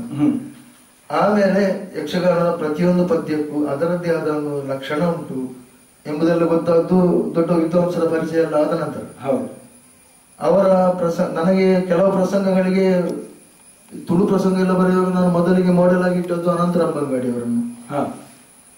ಅವರ ರಚನೆ ಅದು ತುಳುವಿನಲ್ಲಿ ಬಹಳ ಸರಳ, ಅಂದ್ರೆ ಅದು ಒಂದು ಪ್ರಸಂಗ ಬರೆಯುವಷ್ಟರ ಮಟ್ಟದ ಭಾಷಾ ಪ್ರಯೋಗ ಅಲ್ಲ ಅವರದ್ದು. ಒಂದು ಸಾಮಾನ್ಯ ಪಾಡ್ದನಗಳಲ್ಲಿ ಬರುವಂತಹ ಪಾಡ್ದನಗಳಲ್ಲಿ ಶಬ್ದ ಸಂಪತ್ತು ಉಂಟು, ಹಾಗಲ್ಲ ಹೇಳಿ ನಾನು. ಆದ್ರೆ ಅದರ ಇದು ಪ್ರಯೋಗ ಮಾಡುವಾಗ ಬತ್ತಿನ ಪಗಣೆ ಆಯಲ ಪಗಲ ಅಂತ ಗಳಗಳನ್ನ ಪಗಣಿ ಗಣಗಣೆ ಅಂತ ಎಲ್ಲ ಬರುವುದುಂಟಲ್ಲ, ಬೇರೆ ಶಬ್ದ ಸಿಕ್ಕಿದ್ರೆ ಕೆಲವರು ಉಪಯೋಗ ಮಾಡುವಂತದ್ದು. ಒಂದು ಈಗ ಕನ್ನಡದಲ್ಲಿ ಕಾವ್ಯಗಳಲ್ಲಿ ಮೇಣ್ ಅಂತ ಒಂದು ಶಬ್ದ ಇರ್ತದೆ, ಅದಕ್ಕೆ ನಿರ್ದಿಷ್ಟವಾದ ಒಂದು ಅರ್ಥ ಅಂತ ಇಲ್ಲ. ಅಲ್ಲಿ ಒಂದು ಪ್ರಾಸಕ್ಕ ಅಥವಾ ಒಂದು ಶಬ್ದದ ಕೊರತೆ ಆದಾಗ ಅದು ಸೇರಿಸಿದ್ರೆ ಏನು ಅರ್ಥ ವ್ಯತ್ಯಾಸ ಆಗುವುದಿಲ್ಲ ಎಂಬ ಕಾರಣಕ್ಕೆ ಒಂದು ಛಂದಸ್ಸಿನ ಪೂರ್ತಿ ಮಾಡ್ಲಿಕ್ಕೆ ಬೇಕಾಗಿ ಅಂತ ಶಬ್ದಗಳೇ ಹೆಚ್ಚಾದ್ರೆ ತೂಕ ಕಡಿಮೆ. ಆಮೇಲೆ ಅಮೃತ ಸೋಮೇಶ್ವರರ ಒಂದು ತುಳು ಕಾವ್ಯವನ್ನು ಓದಿದೆ ನಾನು, ಮೋಕೆದ ಬೀರೆ ಲಿಮಿಂಕಾಯಿ ಅಂತ. ಅದರಲ್ಲಿ ಅಂತ ಲಾ ನಾ ಇದೆಲ್ಲ ಇಲ್ಲದೆ ಎಷ್ಟು ಶುದ್ಧವಾದ ತುಳು ಅಂತ ಹೇಳಿದರೆ, ಸಾಂಗತ್ಯ ಛಂದಸ್ಸಿನಲ್ಲಿ ಬರೆದದ್ದು ಅವರು. ಅದನ್ನು ನೋಡಿ ಈಗೂ ಬರಲಿಕ್ಕೆ ಆಗ್ತದಂತ ಅಚ್ಚರಿ ಹುಟ್ಟಿ ನನಗೆ. ನಾನು ಅದನ್ನೇ ಮಾಡೆಲ್ ಆಗಿ ಇಟ್ಟುಕೊಂಡೆ ತುಳುವಿಗೆ ಬರಲಿಕ್ಕೆ. ಅದೇ ಛಂದಸ್ಸು ಅಂತಲ್ಲ, ತುಳುವಿನಲ್ಲಿ ಹೀಗೆ ಬರೆಯಬಹುದು ಅಂತ ಕಷ್ಟ ಪಡದೆ. ಆಮೇಲೆ ಕನ್ನಡದಲ್ಲಿ ಕೂಡ ಅಮೃತ ಸೋಮೇಶ್ವರ ರಚನೆಗಳು ನನಗೆ ಆದರ್ಶ ಅಂತ ಅನ್ನಿಸಿವೆ. ಆಮೇಲೆ ಆಗರಿ ಭಾಗವತರ ಮತ್ತೆ ಕೆಲವು ಪ್ರಸಂಗಗಳ ರಚನೆಗಳಲ್ಲ ಅದನ್ನೇ ಆದರ್ಶ ಅಂತ ಇಟ್ಟುಕೊಂಡು, ಮತ್ತೆ ಶ್ರೀಮಂತರು ನಾರಾಯಣ ಮಾಸ್ಟರ್ ನನಗೆ ಹೇಳಿದ ಅವರ ಗ್ರಂಥದಿಂದ ನಾನು ಕಲಿತ ವಿಷಯಗಳ ಆಧಾರದ ಮೇಲೆ ಛಂದಸ್ಸು ಅಂದ್ರೆ ಹೇಗೆ ಅನ್ನುವಂಥ ಒಂದು ಪರಿಕಲ್ಪನೆ ನನಗೆ ಬಂದಾಗಿದೆ. ಈಗ ಪೂರ್ತಿ ಎಲ್ಲ ಇದ್ರು ಅದರ ಮೇಲೆ ಕೈಯಾಡಿಸುವಷ್ಟು ಅಧಿಕಾರ ಇದ್ದವಾಗ ಅಥೆಂಟಿಕ್ ಅಂತ. ಈಗ ಪುರಾಣ ಕಥೆಗಳಿಗೂ ಯಕ್ಷಗಾನದ ಪ್ರಸಂಗದ ಕಥೆಗಳಿಗೂ ಇರುವ ಭಿನ್ನತೆಯನ್ನು ನಾವು ಹೇಗೆ ಸಮರ್ಥಿಸಿಕೊಳ್ಬಹುದು? ಉದಾಹರಣೆಗೆ ಪ್ರಹ್ಲಾದ ಚರಿತ್ರೆ, ಇದರಲ್ಲಿ ಭಾಗವತದ ಮೂಲ ಕಥೆಗೆ ಇದು ತೀರಾ ಭಿನ್ನವಾಗಿದೆ. ಅಂದ್ರೆ ಅಲ್ಲಿ ಹರಿಯೆಂದು ಹರನೆಂದು ಬರೆ ಅಂತ ಹೇಳಿ ಹರಿಯೆಂದು ಬರೆದೆ, ಅದೆಲ್ಲ ಕಲ್ಪನೆ ಮೂಲ ಮಹಾಭಾರತದಲ್ಲಿಲ್ಲ. ಅದು ಯಕ್ಷಗಾನಕ್ಕೆ ಬಂದ ಬಗ್ಗೆ ಮತ್ತು ಅದರ ಅಳವಡಿಕೆ ಆಗಿರುವ ಬಗ್ಗೆ ನಿಮ್ಮ ಅಭಿಪ್ರಾಯ ಏನು? ಯಕ್ಷಗಾನದಲ್ಲಿ ಹೆಚ್ಚಿನ ಪ್ರಸಂಗಗಳು ಅಲ್ಪ ಸ್ವಲ್ಪ ಮಾರ್ಪಾಡುಗಳನ್ನು ಮಾಡಿಯೇ ಹುಟ್ಟಿದ್ದು. ಹೌದು, ಮೂಲಕ್ಕೆ ಕುಂದಾಗದಂತೆ ಪ್ರಸಂಗದ ಕವಿ ತನ್ನ ಸ್ವಲ್ಪ ಕಲ್ಪನೆಯನ್ನು ಸೇರಿಸಿಕೊಂಡು ಹಿಂದಿನವರು ಬರೆದಿದ್ದಾರೆ, ಈಗಿನವರು ಬರೆಯುತ್ತಾ ಇದ್ದಾರೆ. ಒಂದು ಪ್ರಸಂಗಕ್ಕೆ ಒಂದು ಕಥೆ ಮುನ್ನಡೆಯಬೇಕಿದ್ರೆ ಒಂದು ಕಲ್ಪಿತ ಪಾತ್ರ ಬೇಕಂತ ಅಂತ ಇದ್ರೆ ಅದನ್ನು ಸೃಷ್ಟಿಸುವುದರಲ್ಲಿ ತಪ್ಪಿಲ್ಲ. ಆದ್ರೆ ವಾಲಿಯನ್ನು ರಾಮನೇ ಕೊಲ್ಲುವಂತ ಕತೆ ಮೂಲದಲ್ಲಿರುವುದು, ಅದು ವಾಲಿ ರಾಮನನ್ನು ಕೊಲ್ಲುವಾಗ ಆಗ್ಬಾರ್ದು. ಬಹಳ ಅದ್ಭುತವಾದಂತಹ ವ್ಯತ್ಯಾಸ ಇಲ್ಲದೆ ಸರಳ ಸುಂದರ ಇಂತಹ ವ್ಯತ್ಯಾಸಗಳಲ್ಲಿಂದ ಏನು ಸಮಸ್ಯೆ ಇಲ್ಲ ಅಂತ ನಿಮ್ಮ ಅಭಿಪ್ರಾಯ? ಹೌದು, ಅಲ್ಲ ಪ್ರಸಂಗ ಬರೆಯುವಾಗ ಮೊದಲಿಗೆ ಅವನ ಕಣ್ಣ ಮುಂದಿರುವುದು ಎಲುಬಿನ ಅಂತರ ಮಾತ್ರ. ಅದಕ್ಕೆ ಆಮೇಲೆ ರಕ್ತ ಮಾಂಸ ನರಗಳು ಎಲ್ಲ ತುಂಬಬೇಕಿದ್ರೆ ಅವನ ಕಲ್ಪನೆಯ ಭಂಡಾರದಿಂದಲೇ ಬರಬೇಕಷ್ಟು. ಅಲ್ವಾ? ಆದ್ರೆ ಅದು ಪ್ರಸಂಗದ ಮೂಲ ಆಶಯ, ಅದಕ್ಕೆ ವಿರುದ್ಧವಾಗಿ ನಾವು ಈ ಕಲ್ಪಿತ ಪಾತ್ರಗಳನ್ನು ಸೇರಿಸಬಾರದು, ಅಥವಾ ಮೂಲ ಕಥೆಗೆ ವಿರುದ್ಧವಾಗಿ ಸೇರಿಸಬಾರದು. ಈಗ ಖಳ ಪಾತ್ರಗಳನ್ನು ನಾಯಕ ಪಾತ್ರಗಳಿಗಿಂತ ಹೆಚ್ಚು ವಿಜೃಂಭಿಸುವಂತೆ ಮಾಡಿರುವುದು ಅದು ಪ್ರಸಂಗಕರ್ತರು ಅಥವಾ ಪಾತ್ರಧಾರಿಗಳು. ಮತ್ತೆ ಇನ್ನೊಂದು, ಇದನ್ನು ಸರಿಪಡಿಸಬೇಕು ಎಂದು ನಿಮಗೇನಾದ್ರೂ ಅನ್ನಿಸ್ತದ? ಈಗ ಉದಾಹರಣೆಗೆ ಕರ್ಣಾರ್ಜುನ ತಗೊಂಡ್ರೆ ಅದರಲ್ಲಿ ಕರ್ಣನನ್ನೇ ನಾವು ಹೀರೋವನ್ನಾಗಿ ತೋರಿಸ್ತೇವೆ. ಅದೇ ರೀತಿ ಗದಾಪರ್ವತ ಕೌರವ, ರಾವಣ ವಧೆಯಲ್ಲಿ ರಾವಣ, ವಾಲಿ ಮೋಕ್ಷದಲ್ಲಿ ವಾಲಿ, ಈ ಎಲ್ಲ ಖಳಪಾತ್ರಗಳನ್ನು ನಾವು ನಾಯಕ ಪಾತ್ರಗಳಿಂತಲೂ ಜಾಸ್ತಿ ವಿಜೃಂಭಿಸಿ ತೋರಿಸ್ತಾ ಇದ್ದೇವೆ. ಇದರ ಬಗ್ಗೆ ನಿಮ್ಮ ಅಭಿಪ್ರಾಯ ಏನು?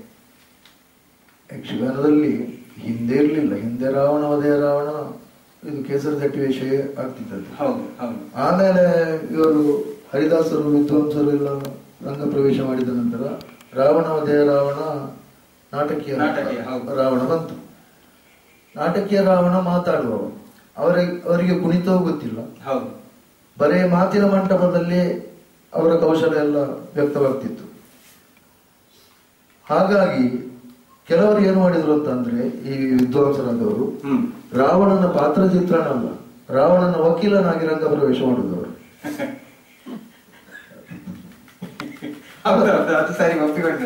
ರಾವಣ ಮಾಡಿ ಅವರು ಮಾಡಿದ ಅಕೃತ್ಯಗಳನ್ನೆಲ್ಲ ನಾನು ಮಾಡ್ಲೇ ಇಲ್ಲ ಅಂತ ವಾದಿಸಿದ್ರೆ ಹೇಗೆ? ಕಥೆಗೆ ಲೋಪ ಅಲ್ವ? ಹೌದು ಹೌದು. ರಾವಣ ಕೆಟ್ಟವ, ಅವ ಮಾಡಬಾರದ ಪಾಪಗಳನ್ನು ಮಾಡಿದಂತಹ ಆತ ತಾಯಿ ಅಂತ ಮೂಲ ಕವಿ ಹೇಳ್ತಾರೆ. ಅಂತಹ ರಾವಣ, ನಾನು ಮಹಾಶಿವಭಕ್ತ, ನಾನು ನನ್ನ ತಾಯಿಯ ಮಹಾ ಆರಾಧಕ, ನಾನು 14 ಲೋಕಗಳನ್ನು ಗೆದ್ದು ಅಲ್ಲಿ ಇಂಥದ್ದೇ ನೀತಿ ನಡೆಯಬೇಕು ಅಂತ ಹೇಳಿ ಎಲ್ಲ ಶಾಸನ ಮಾಡಿದ, ಸಂವಿಧಾನ ರಚನೆ ಮಾಡಿದವಂತ ಹೇಳಿ ವಾದ ಮಾಡಿದರೆ ಅದು ಕಥೆಗೆ ವಿರುದ್ಧ. ಈಗ ರಾವಣನ ಆದರ್ಶವನ್ನೆಲ್ಲ ನಾವು ಹೌದು ಸರಿ ಹೌದು ನಾವು ಸಾಮಾಜಿಕರು ಅಥವಾ ಒಬ್ಬ ಸಾಮಾನ್ಯ ಪ್ರೇಕ್ಷಕ ಕಥೆಯಿಂದ ಏನು ಪಡ್ಕೊಳ್ಬೇಕಾದ್ದು, ರಾವಣ ಏನು ಮಾಡಬಾರದು ಅನ್ನೋದನ್ನು ತೋರಿಸ್ತಾನೆ, ರಾಮ ಏನು ಮಾಡಬೇಕು ಎನ್ನುವುದನ್ನು ತೋರಿಸ್ತಾನೆ. ಹಾಗೆ ಒಂದು ಯಾವುದೇ ಕಥೆಯಲ್ಲಾಗಲಿ ಒಂದು ಪಾಸಿಟಿವ್ ಮತ್ತೊಂದು ನೆಗೆಟಿವ್, 2 ಪಾರ್ಟ್ಗಳು ಬೇಕೇ ಬೇಕು. ಅಂತ ನೆಗೆಟಿವ್ ಪಾರ್ಟ್ ಅನ್ನು ರಾವಣ ಅದನ್ನು ಎಷ್ಟು ವೈಭವೀಕರಿಸಿದ್ರು ಅವನ ನೆಗೆಟಿವ್ ಮೆಂಟಾಲಿಟಿ ಹೋಗುದಿಲ್ಲ. ಅಂದ್ರೆ ಇದಕ್ಕೆ ಸಂಪೂರ್ಣ ಜವಾಬ್ದಾರಿ ಕಲಾವಿದರೇ ಆಗಿದ್ದಾರೆ ಅಂತ. ಅದು ನೀವಾಗ ಹೇಳಿದಾಗೆ ಇದು ಎಂತದ್ದು, ಹಿರಣ್ಯಕಶಿಪು ಅವ ಹರಿದ್ವೇಷಿ ಹೌದು, ಆದ್ರೆ ಅವ ಪ್ರಹ್ಲಾದನನ್ನು ಒತ್ತಾಯ ಮಾಡಿದ್ದು ಹರನನ್ನೇ ಸ್ಮರಿಸುವಂತಲ್ಲ, ನನ್ನನ್ನು ಸ್ಮರಿಸುವಂತ. ಹರಿದ್ವೇಷಿ ಆದವನು ಹರ ಪ್ರೀತಿ ಅರ್ಥಕ್ಕೆ ಹೇಗೆ ಇದು ಮಾಡ್ತಾನೆ? ಹರನನ್ನೇ ಆದ್ರೆ ಇದು ಇವಾಗ ದ್ವೇಷಿಸುವಂತದ್ದು ಪ್ರಶ್ನೆ ಇರ್ಲಿಲ್ಲ. ಯಾರ ಪ್ರಹ್ಲಾದ ಹರನಾಮ ಸ್ಮರಣೆ ಮಾಡಬಹುದು, ಭಾಗವತರು ಅಂದ್ರೆ ಹರನನ್ನು. ಹೌದು, ಹರಿಹರ ಎರಡಕ್ಕೂ ಭೇದ ಇಲ್ಲಲ್ಲ. ಹಿರಣ್ಯಕಶಿಪು ತಾನೇ ದೇವರು ಅಂತ ಹೇಳಿದ್ದಕ್ಕೆ ಅವರು ನಿನಗೆ ಅಂತ ಶಕ್ತಿ ಇಲ್ಲ, ಆ ಶಕ್ತಿ ಇರುವುದು ಹರಿಗೆ ಅಂತ. ಹಾಗೆ ಅದರ ಪ್ರತಿಪಾದನೆ ಅದೇ ಯಕ್ಷಗಾನದಲ್ಲಿ ಅಂತದ್ದೆಲ್ಲ ಆಗ್ತದೆ. ಮೂಲದಲ್ಲಿ ಇರುವುದು ಶೂರ್ಪಣಕ್ಕೆ ತಾನು ರಾವಣನ ತಂಗಿ ಅಂತಲೇ ರಾಮನಲ್ಲಿ ಹೇಳಿಕೊಂಡಿದ್ದಾಳೆ ಅಂತ. ಇದರಲ್ಲಿ ಅವಳು ಮಾಯದ ಹೆಣ್ಣಾಗಿ ಬಂದು ರಾಮನನ್ನು ವಂಚಿಸಿ ಹಾಗೆ ಕತೆ ಮುಂದುವರಿಯುವುದು. ಅದು ಆ ಕಥಾ ಸಂದರ್ಭಕ್ಕೆ ಅದೊಂದು ಅದೇ ಸೌಂದರ್ಯ, ನವರಸಗಳು ಬರಲಿ ಅಂತ ಹೆಚ್ಚಿನ ಸೌಂದರ್ಯ ತರುತ್ತದೆ ಎಂಬ ಕಾರಣಕ್ಕಾಗಿ ಕವಿ ಮಾಡಿದಂತಹ ಒಂದು ಆಲ್ಟರೇಷನ್. ಈವನ್ ಇದು ಋತುಪರ್ಣ ಕೂಡ ಅದೇ ರೀತಿ. ಋತುಪರ್ಣ ಮದುವೆ ದಮಯಂತಿಯನ್ನು ಮದುವೆ ಆಗ್ಲಿಕ್ಕೆ ಅಂತಾನೆ ಹೋಗುವಂತದ್ದು, ಆದ್ರೆ ಯಕ್ಷಗಾನದಲ್ಲಿ ಮಾತ್ರ ಅದನ್ನು ಮದುವೆಯನ್ನು ತಡೀಲಿಕ್ಕೆ ಹೋಗುದು ಅಂತ ನಾವು ಚಿತ್ರೀಕರಿಸಿಕೊಂಡಿದ್ದೇವೆ. ಅಂದ್ರೆ ಅದೇ ನವರಸಕ್ಕೆ ಅಂತ ಹೇಳಿ ನಾವು ತಗೊಳ್ಬಹುದು. ಆಮೇಲೆ ಪ್ರಸಂಗದಲ್ಲಿ ಇರುವ ಅನಪೇಕ್ಷಿತ ವಿಚಾರಗಳ ಪದ್ಯಗಳನ್ನು ಕಥಾಲೋಪವಾಗದಂತೆ ಬಿಟ್ರೆ ಕವಿಗೆ ಅಪಚಾರ ಅಂತ ಆಗ್ತದೆ. ಅಂದ್ರೆ ಈಗ ಶಶಿವಂಶವಲ್ಲರಿ ಎಂಬಂತ ಒಂದು ಕಥೆಯನ್ನು ನಾವು ತಗೊಂಡ್ರೆ ಅಲ್ಲಿ ಗುರು ಪತ್ನಿಯನ್ನೇ ಮೋಹಿಸಿದ ಶಿಷ್ಯನ ಕಥೆ ಉಂಟು. ಕಥೆ ಪುರಾಣದ್ದೇ ಆದ್ರೂ ಕೂಡ ಇಂದಿನ ಜನಾಂಗಕ್ಕೆ ಈ ಕಥೆಯಿಂದ ಲಭಿಸುವ ಮೌಲ್ಯ ಎಂತದ್ದು? ಇಂಥ ಅನೇಕ ಕಥೆಗಳನ್ನು ಪ್ರಸಂಗದಿಂದ ಕೈ ಬಿಡುವುದು ಒಳ್ಳೆಯದು ಅಂತ ನಿಮ್ಗೆ ಅನಿಸುವುದಿಲ್ವಾ? ಅದೇ ರೀತಿ ಸುಧರ್ಮಾರ್ಜುನದ ಪ್ರಭಾವತಿಯ ಸನ್ನಿವೇಶದಲ್ಲಿ ಕೂಡ ಸತಿಗೆ ಅವಳು ಕೇಳುವಂತದ್ದು ಏನು, ಇದು ಒಂದು ಪದ್ಯ ಉಂಟು ಅಲ್ಲಿ ಪ್ರಭಾವತಿ ಹೇಳುವಂತದ್ದು, ನನಗೆ ಅದು ನೆನಪಿಗೆ ಬರ್ತಾ ಇಲ್ಲ ಅದು ಪದ್ಯ. ಹೌದು, ಆ ಪದ್ಯಗಳನ್ನೆಲ್ಲ ಬಿಡುವುದು ಸೂಕ್ತ ಅಂತ ನಿಮ್ಗೆ ಅನಿಸುದಿಲ್ವಾ? ಅಲ್ಲ, ಇದು ಎಂತದ್ದು ಹೇಳಿದ್ರು ನೀವು? ಶಶಿವಂಶವಲ್ಲರಿ. ಹೌದು, ಅದರಲ್ಲಿ ಗುರುಪತ್ನಿಯನ್ನೇ ಮೋಹಿಸಿದ ಶಿಷ್ಯನ ಕಥೆ ಉಂಟು. ಹೌದು, ಈ ನಮ್ಮ ಪೌರಾಣಿಕ ಕಲ್ಪನೆಗಳಲ್ಲಿ ಇಂಥ ಅಂಶಗಳು ಬರ್ತವೆ. ಒಂದು ಈಗ ಯಮ ಯಮಿಯ ಅದು ವೇದಗಳಲ್ಲಿ ಉಂಟು. ಯಮ ಮತ್ತು ಯಮಿಯ ಒಂದು ಸಂವಾದ ಅಂತ ಒಂದು ಭಾಗ, ಆ ಕಲ್ಪನೆ. ಮತ್ತೆ ಗ್ರೀಕ್ ಸಾಹಿತ್ಯದಲ್ಲಿ ಈಡಿಪಸ್ ಕಾಂಪ್ಲೆಕ್ಸ್ ಅಂತ ಒಂದು. ಆಮೇಲೆ ಆಡಮ್ ಅಂಡ್ ಈವ್. ನಮ್ಮ ಕೋಟಿ ಜನ ಅದರ ಮೊದಲು 2 ಹಕ್ಕಿಗಳದ್ದು, ಅದು ಬ್ರಹ್ಮ ಸೃಷ್ಟಿ ಮಾಡಿದ 2 ಹಕ್ಕಿಗಳು, ಕಿಂಜಾವ್ ಹಕ್ಕಿಗಳು ಅಂತ. ಅದು ಗಂಡು ಹೆಣ್ಣು ಹಕ್ಕಿ. ಬ್ರಹ್ಮ ನಿರೂಪಣೆ ಹೇಗೆ ಅಂತ ಹೇಳಿದ್ರೆ ನೀವು ಅಣ್ಣ ತಂಗಿಯರಾಗಿ ಇರಬೇಕು ಅಂತ. ಆದ್ರೆ ಈ ಭೂಸ್ಪರ್ಶ ಆದ ಕೂಡಲೇ ಈ ಭೂಮಿಯ ಸಹಜ ಗುಣ ಅವುಗಳಿಗೆ ಅಂಟಿಕೊಂಡು ಮಣ್ಣಿನ ವಾಸನೆ ಅಂತ ಹೇಳುದು ನಾವು ಇದರಲ್ಲಿ ಸಾಹಿತ್ಯದ ಭಾಷೆ. ಆ ಮಣ್ಣಿನ ವಾಸನೆಯಿಂದ ಅವರ ಕಾಮವಾಸನೆ ಪ್ರಚೋದಿಸಲ್ಪಟ್ಟು ಆ ಅಣ್ಣ ತಂಗಿ ಹೋಗಿ ಗಂಡ ಹೆಂಡತಿ ಆಗ್ತವೆ. ಆಮೇಲೆ ಅವರಿಗೆ ಆ ಪಾಪ ಪ್ರಜ್ಞೆ ಯಾವುದು, ಅದಕ್ಕೆ ಮೊದಲು ಹುಟ್ಟಿದ ಇಟ್ಟ ತತ್ಯ ಮೊಟ್ಟೆಯನ್ನು ನಾರಾಯಣ ದೇವರಿಗೆ ಅರ್ಪಿಸಲಿಕ್ಕೆ ಅಂತ ಸೂರ್ಯನಾರಾಯಣ ಹೋಗುದು ರೆಕ್ಕೆ ರೆಕ್ಕೆ ಹೆಣೆದುಕೊಂಡು ಆ ಮೊಟ್ಟೆಯ ಕೆಳಗೆ ಬಿದ್ದು ಅದರಿಂದ ಮಗು ಹುಟ್ಟುವುದಾಗಲಿ ಕತೆ ಮುಂದುವರಿದ. ಅದು ಈ ಮಿತ್ ಅನ್ನುವುದು ಅಂತ ಕೆಲವು ಕಲ್ಪನೆಗಳನ್ನು ಒಳಗೊಂಡಿರ್ತದೆ. ಅದರಿಂದ ಯಾವ ಮೌಲ್ಯ ಪ್ರತಿಪಾದನೆ ಅಂದ್ರೆ ಏನು ಮಾಡಬಾರದು ಆ ಮೌಲ್ಯ ನೆಗೆಟಿವ್ ಮಾಡಬಾರದು ಅಂತ ನಾನು ಹಾಗೆ ಹೇಳಿದ ಉದ್ದೇಶ ಅದುವೆ. ಈಗ ಚಂದ್ರ ಅನ್ನೋದು ಬೃಹಸ್ಪತಿಯ ಶಿಷ್ಯ ಚಂದ್ರ ಅನ್ನೋ ಪಾತ್ರ. ಇವಳು ಗುರು ಪತ್ನಿ, ತಾಯಿಗೆ ಸಮಾನ. ಅವಳನ್ನು ಆ ದೃಷ್ಟಿಯಿಂದ ನೋಡಬಾರದು. ಆದ್ರೆ ಅದಕ್ಕೆ ಪೂರಕವಾಗಿ ಯಕ್ಷಗಾನದಲ್ಲಿ ಅವನ ಮೇಲೆ ಮನ್ಮಥ ಬಾಣ ಬಿಟ್ಟದ್ದು ಎಲ್ಲ ಇದುಂಟು. ಬಾಣ ಬಿಟ್ಟ ಕಾರಣ ಈಗ ಶಿವ ಪಾರ್ವತಿಯನ್ನು ನೋಡ್ಲಿಕ್ಕೆ ಬೇಕಾಗಿ ಮನ್ಮಥನೇ ಬಾಣ ಬಿಟ್ಟು ಅವನೇ ಬಲಿಯಾದ ಅಂತದೊಂದು ಕಥೆ ಮುಂದುವರಿಬೇಕಿದ್ರೆ ಆ ಚಂದ್ರ ಅಲ್ಲಿ ಗುರುಪತ್ನಿಯನ್ನು ಕೂಡದೇ ಇರುತ್ತಿದ್ರೆ ಚಂದ್ರವಂಶ ಅನ್ನುವಂತ ಒಂದು ಬೆಳವಣಿಗೆ ಆಗುತ್ತಿರ್ಲಿಲ್ಲ. ಪ್ರಪಂಚಕ್ಕೆ ಅದರಿಂದ ಸಿಕ್ಕಿದ ಕೊಡುಗೆ ಅಂದ್ರೆ ಚಂದ್ರವಂಶ ಅನ್ನುವಂತ ಒಂದು ಉನ್ನತ ಮೌಲ್ಯಗಳನ್ನು ಪ್ರತಿಪಾದಿಸಿದಂತ ಒಂದು ಅಂಶ. ಮತ್ತೆ ಈ ದೇವ ಸಂಸ್ಕಾರ ಅಂತಂದುಂಟು. ಆ ದೇವ ಸಂಸ್ಕಾರ ಇರುವಂತಹ ವ್ಯಕ್ತಿಗಳು ಮಾಡುವಂತಹ ಯಾವುದೇ ಚಟುವಟಿಕೆಯೋ ಅಥವಾ ಅವರ ಸ್ವಭಾವ ಅದು ನಮಗೆ ಆದರ್ಶ ಅಲ್ಲ. ಮರ್ತ್ಯರಿಗೆ ದೇವವರ್ಗಕ್ಕೆ ಸೇರಿದವರ ಆಚರಣೆಯು ನಮಗೆ ಅನುಸರಣೀಯವೋ ಅಲ್ಲ, ಅನುಕರಣೀಯವೂ ಅಲ್ಲ ಎಂಬ ಒಂದು ಎಚ್ಚರ ಪ್ರೇಕ್ಷಕನಿಗೆ ಆಗಲಿ ಅಥವಾ ಓದುಗನಿಗೆ ಆಗಲಿ ಇದ್ರೆ ಅದರಿಂದ ಏನು ಅಪಾಯ ಇಲ್ಲ. ಅದು ನಮ್ಮ ಶಾಸ್ತ್ರಗಳಲ್ಲೇ ಉಂಟು. ಅಂದ್ರೆ ಅವರಿಗೆ ದೇವತೆಗಳಲ್ಲಿ ಏನು ಇದೆ ಅದು ನಮ್ಗೆ ಅನುಸರಣೀಯ ಅಲ್ಲ ಅನ್ನುವಂಥದ್ದು ಶಾಸ್ತ್ರಗಳಲ್ಲೇ ಉಂಟು.